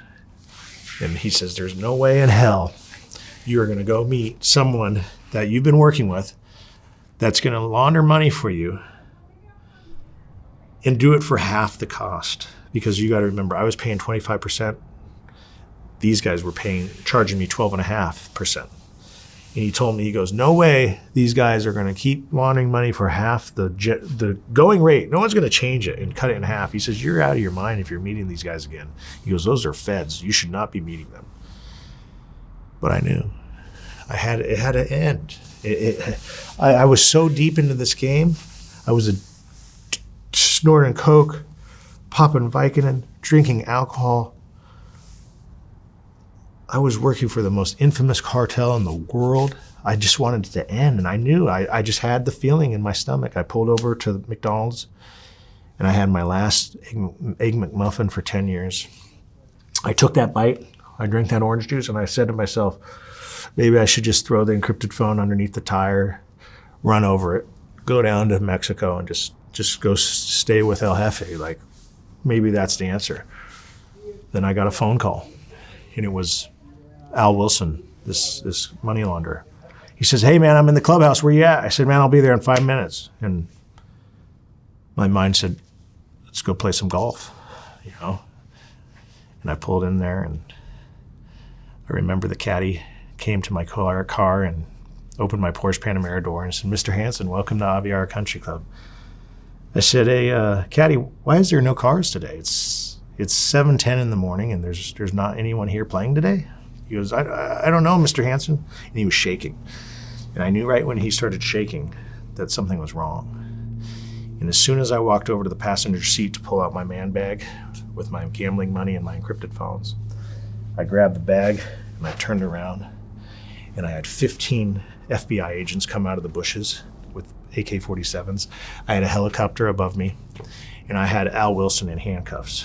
And Al Wilson says, don't tell them anything. They don't got nothing on me. And I knew right there that it was a ruse. I knew that right then and there that this motherfucker had brought me down. And there was the most relieving day of my life. You know, people would say, were you scared? You're going to federal prison for the rest of your life? Were you scared the cartel knows you got arrested? I said, fuck no, I wasn't scared. I was fucking happy. It's finally over. And that's how this story ended. And how much time did you do? I did 10 years, and I'm still currently living in the Federal Bureau of Prisons. I got 2 years halfway house, so I got another 7 months left. And I got an itinerary to come here to interview with you today through the Bureau of Prisons. And it's just... it's a movie. It's definitely a movie. It's been a crazy ride. It's the resilience just from the whole time it started as a kid and now up to prison and learning to adapt in prison. You know, I had a Sereno tell me one time in prison, he was under the Mexican mafia. He says, Owen, the one piece of advice I can give you in prison is it's a dance. He says, 2 steps, 2 steps. He says, everything you do, you watch, you see where you're going to move next. He says prison is very political. He says watch before you do things. He says treat it as if tomorrow's the last day you're going to live. He says be ready for anything. He said I've seen murders, stabbings, hangings, you know, people overdose. You're going to see it all. And I remember fighting my case for 2.5 years and remembering this dance, and he says it's going to get a lot better when you get to prison. He says you're labeled as a kingpin now, so you're going to go to the top. You're going to go to the penitentiary, the high maximum security levels. He says you got to remember, everyone in those levels are 20 plus years. Most of them, 80% of them have life sentences, so they don't care. So you got to realize you have to be respectful. If someone says excuse me, you say excuse me back. you treat everybody with the same respect, no matter who they are. He says, you can get killed like that. And he was right. You know, I went to federal prison and I saw many murders. I saw many deaths. I saw riots. You know, I remember that I first got to prison, I said, what the fuck did I get myself into? Like right then and there, Mark, I knew I didn't have my mom or dad to go, bad boy, you fucked up this time. No, I fucked up. I knew I fucked up. This is when I finally realized, like, I'm kind of a big deal, I guess. Like you're like fuck, I guess I kind of made it to the top. You know, you're thinking to yourself like, gosh, I didn't realize I spiraled this out of control and landed here. And the way I knew it, when you get to prison, you're at the penitentiary. I went to Lompoc, which is 3 stories of concrete. It looks like Folsom, and you're like, holy shit, where am I at? You know, and you get there, and you get stripped out, and you put in your khakis, and you have to meet the prison security, which is SIS, and they are like the FBI / police of the prison. There's SIS and SIA. There's the security basically of the prison. SIA is like the FBI. SIS is like the police. They sent me right to the SIA, which is like the FBI of the prison. Like, and I don't know any of this. And he pulls out his paper and he goes, "Oh, we got a kingpin, huh?" And right then and there, I knew. I was like, "Oh fuck, this is gonna follow me for the rest of my life." And he says, "Oh, gambling, huh? Racketeering, illegal gambling operation, loan sharking, distribution of cocaine." He's naming all my charges. He goes, "If you ever run a sports betting ticket on my compound, I will put you on a bus and send you across the country, diesel therapy for the next 10 years. You got that, Hanson?" I'm thinking to myself, fuck, I guess I'm not running a sports book ticket in here. You know, like I better learn how to adapt now, right? Like this is all I know. I know numbers. Like this would have been a great little hustle for me. Who would know a sports book better than me? I've done this the last 10 years. So I remember getting there and I was like, okay, no problem, sir. Very respectful. You won't see me doing anything illegal. I promise you that. And they get to prison. And what's prison about? It's about being resilient, you know? I'm watching everybody. What's going on? Like, okay, how do I get to work out over there? Okay, the whites, I have to be with the whites. I'm Caucasian. I have to run in the white car. My whole life I've been playing sports with blacks, Mexicans. I've been working with the cartel, with the paisas. And now I have to watch where I hang out, who I talk to, what I do. It's like a dance, like Stomper told me. It's a dance. You got to 2 steps here, 2 steps there. You got to make sure you're on track with what you're doing. And the first job I got in prison, I remember a guy that was part of the white car from Minnesota. He came to me. He says, "Hey, Hanson, why don't you get a job with Counselor Floyd?" He says, "It's a good job. He wants people that are educated. He prefers a college degree. You have that, don't you?" I go, "Yeah, I got it. I got a USC degree." He says he's great. He's a counselor for H unit. You work for 2 hours a day. He lets you use the microwave. I said, "The microwave? What the fuck do I need the microwave for?" He goes, "You don't know what you could use the microwave for?" And you remember, I just got to prison. I said, "I don't know." He goes, "Trust me, get that job. If you can use that microwave, utilize it." Thinking to myself, what the fuck's the microwave? You know, like, who cares about a microwave? But you don't realize in prison there's no microwaves. You get hot water and that's it. 210 degree water and that's all you get. People use that to cook their soups. They put bags to heat their burritos, their pizzas. So I went to Counselor Floyd. I said, "Counselor Floyd, my name's Owen Hanson." I said, "I got a degree from USC and I would love to work for you as your orderly." "Hanson, what are you here for?" He pulls up my case. "Oh, Kingpin, huh? Oh, fuck, is this going to hit this again? Jesus." He said, "What did you get your degree in?" I said, "I got a degree in public policy with emphasis in real estate development." "Hanson, you're hired tomorrow. Be here at 8 a.m. I was like, "Oh, cool, I got a job. What am I making?" He's like, "You're making $40 a month." $40 a month? Like, fuck, what the fuck? But $40 a month in prison is actually a lot of money. You got to remember, you can only spend $320 a month in food. That's all they give us. They give us a limit. So I was like, $40, okay. He goes, "Hanson, be here at 8 a.m. So I'm get there and I'm in my khakis, tucked in shirt, and I'm here, Mr. Floyd, how you doing? Hanson, why don't you go ahead and clean my office up? Cleaning my office. He's like, Hanson, go ahead, use that microwave anytime you want. It's yours after you clean my office. I'm thinking, okay. So the week before, I was scoping out the prison. I noticed everyone's selling pizza. They're selling a pizza for a flat book of stamps. A flat book of stamps is the currency in prison. So 20 stamps is equal to $7 in prison. So I'm noticing everyone's selling pizza. And I'm like, wow.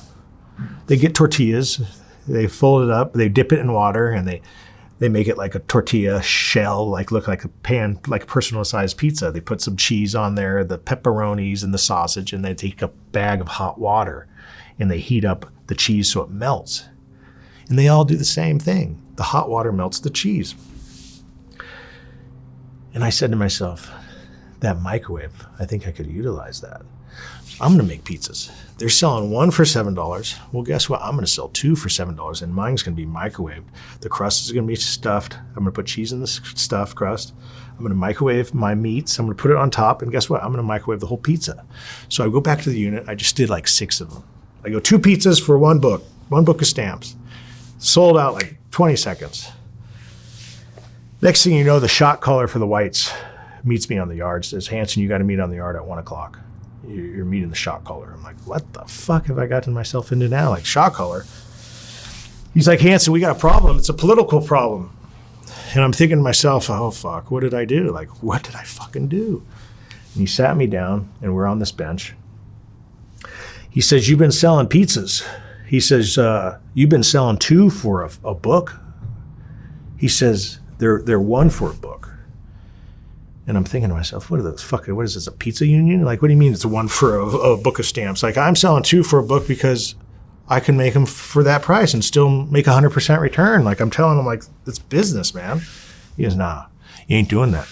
He goes, I got the blacks, I got the Mexicans, I got the Paises. He goes, I got the fucking Samoans. Everyone's pissed off. You got to drop it back to 1. And he says, you ain't selling 2 ever again. You got that? I said, oh, fuck yeah. I mean, the last thing you need in prison is political problems. So I said, no problem. I apologize, Mr. Shot Caller. It won't happen again.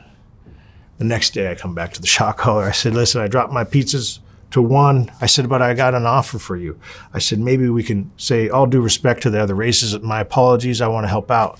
I said, I'm willing to do them a favor if they're willing to work with me.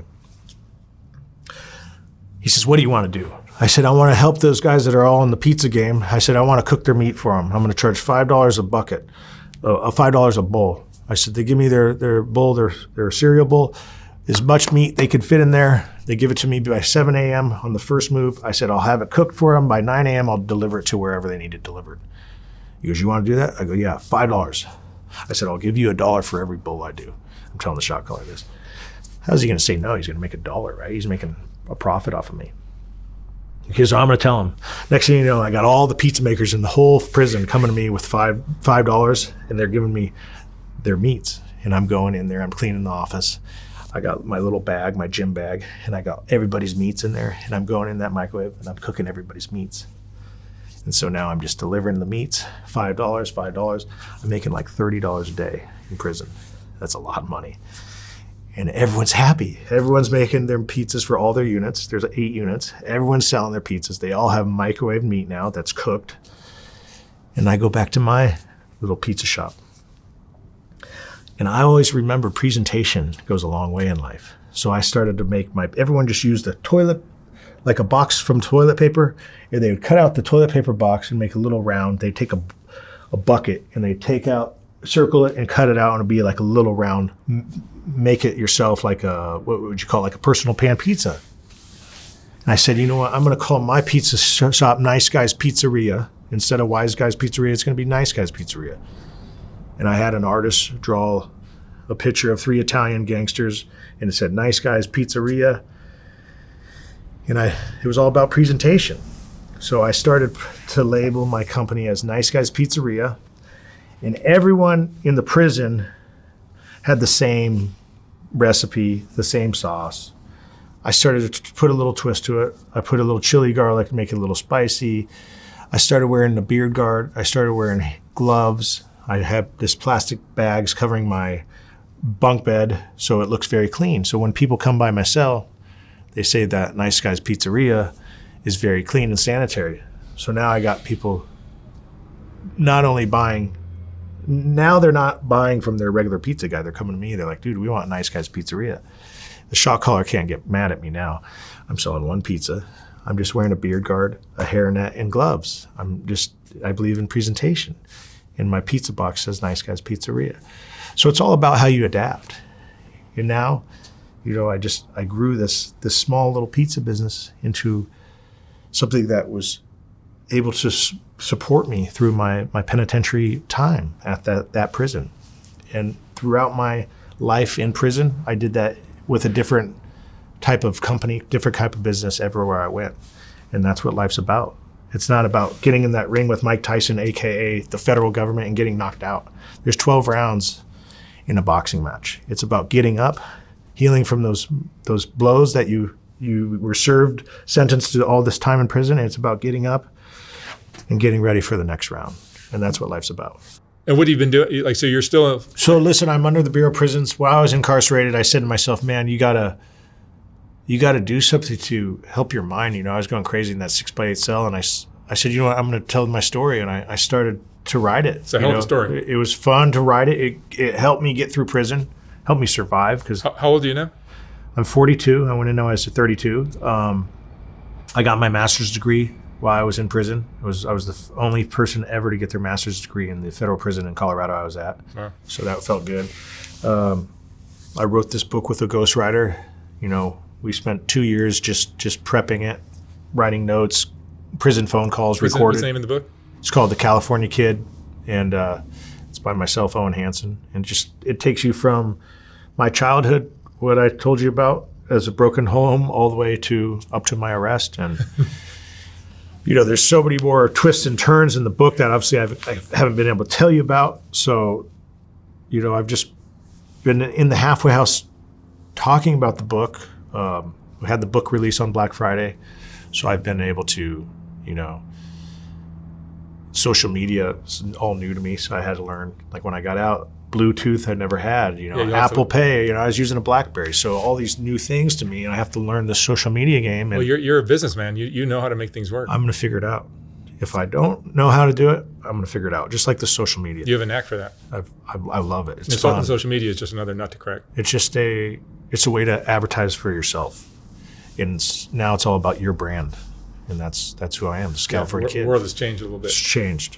And being able to order Mastros off of a Uber Eats app is crazy to me. Mm-hmm. Or being able to get a Amazon Prime and the next day or next hour. But what's your biggest regret after all of this?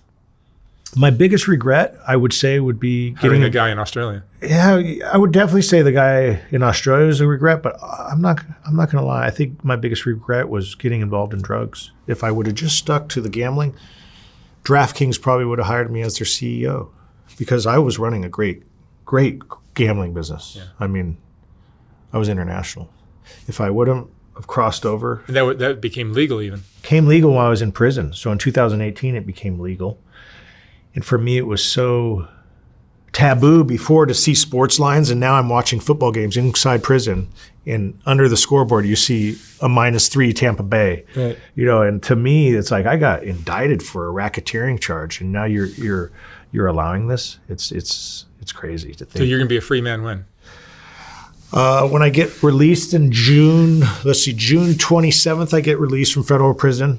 And then from there, I'll be on federal paper, which is 10 years of federal paper, which means I'll get... just walk a straight line. That's all we can do. Because you can do that. Now it's not about the California Kid, it's about the comeback kid, because it's going to be a comeback story. That's awesome. That's what life's about. What would you say is the most important lesson you've learned in all of this? The most important lesson I would say is to be resilient, to be able to adapt wherever you're at, no matter what is thrown in front of you. It's a great lesson. And just use every contact that you can in life, because you never know. You might have somebody that can help me promote the book, or you might have somebody that could turn this into a movie. Who knows? It's just always keep the contacts you have and use that Rolodex. Owen, thank you so much, man. Good to have you. Amazing storytelling. Thanks for having me. Thanks, man. Even though Soft White Underbelly consists of a lot of videos, it's really still a photography project to me. And if you appreciate the photography, sometimes it's difficult to enjoy it when it's scrolling down the screen, which is the only option I had in this horizontal format on YouTube. So last year we came out with the first Soft White Underbelly book, which is a collection of the best portraits from the thousands of interviews I've done. Each portrait in this book is accompanied by an interesting quote from the person's interview. Oh my God. There's more. Wow.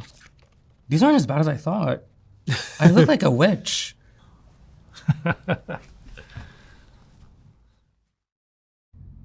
I will not be reprinting this book when it sells out. So once it's gone for good. You can order yours at softwhiteunderbelly.org. $125, $150 for a signed copy. And thank you for watching.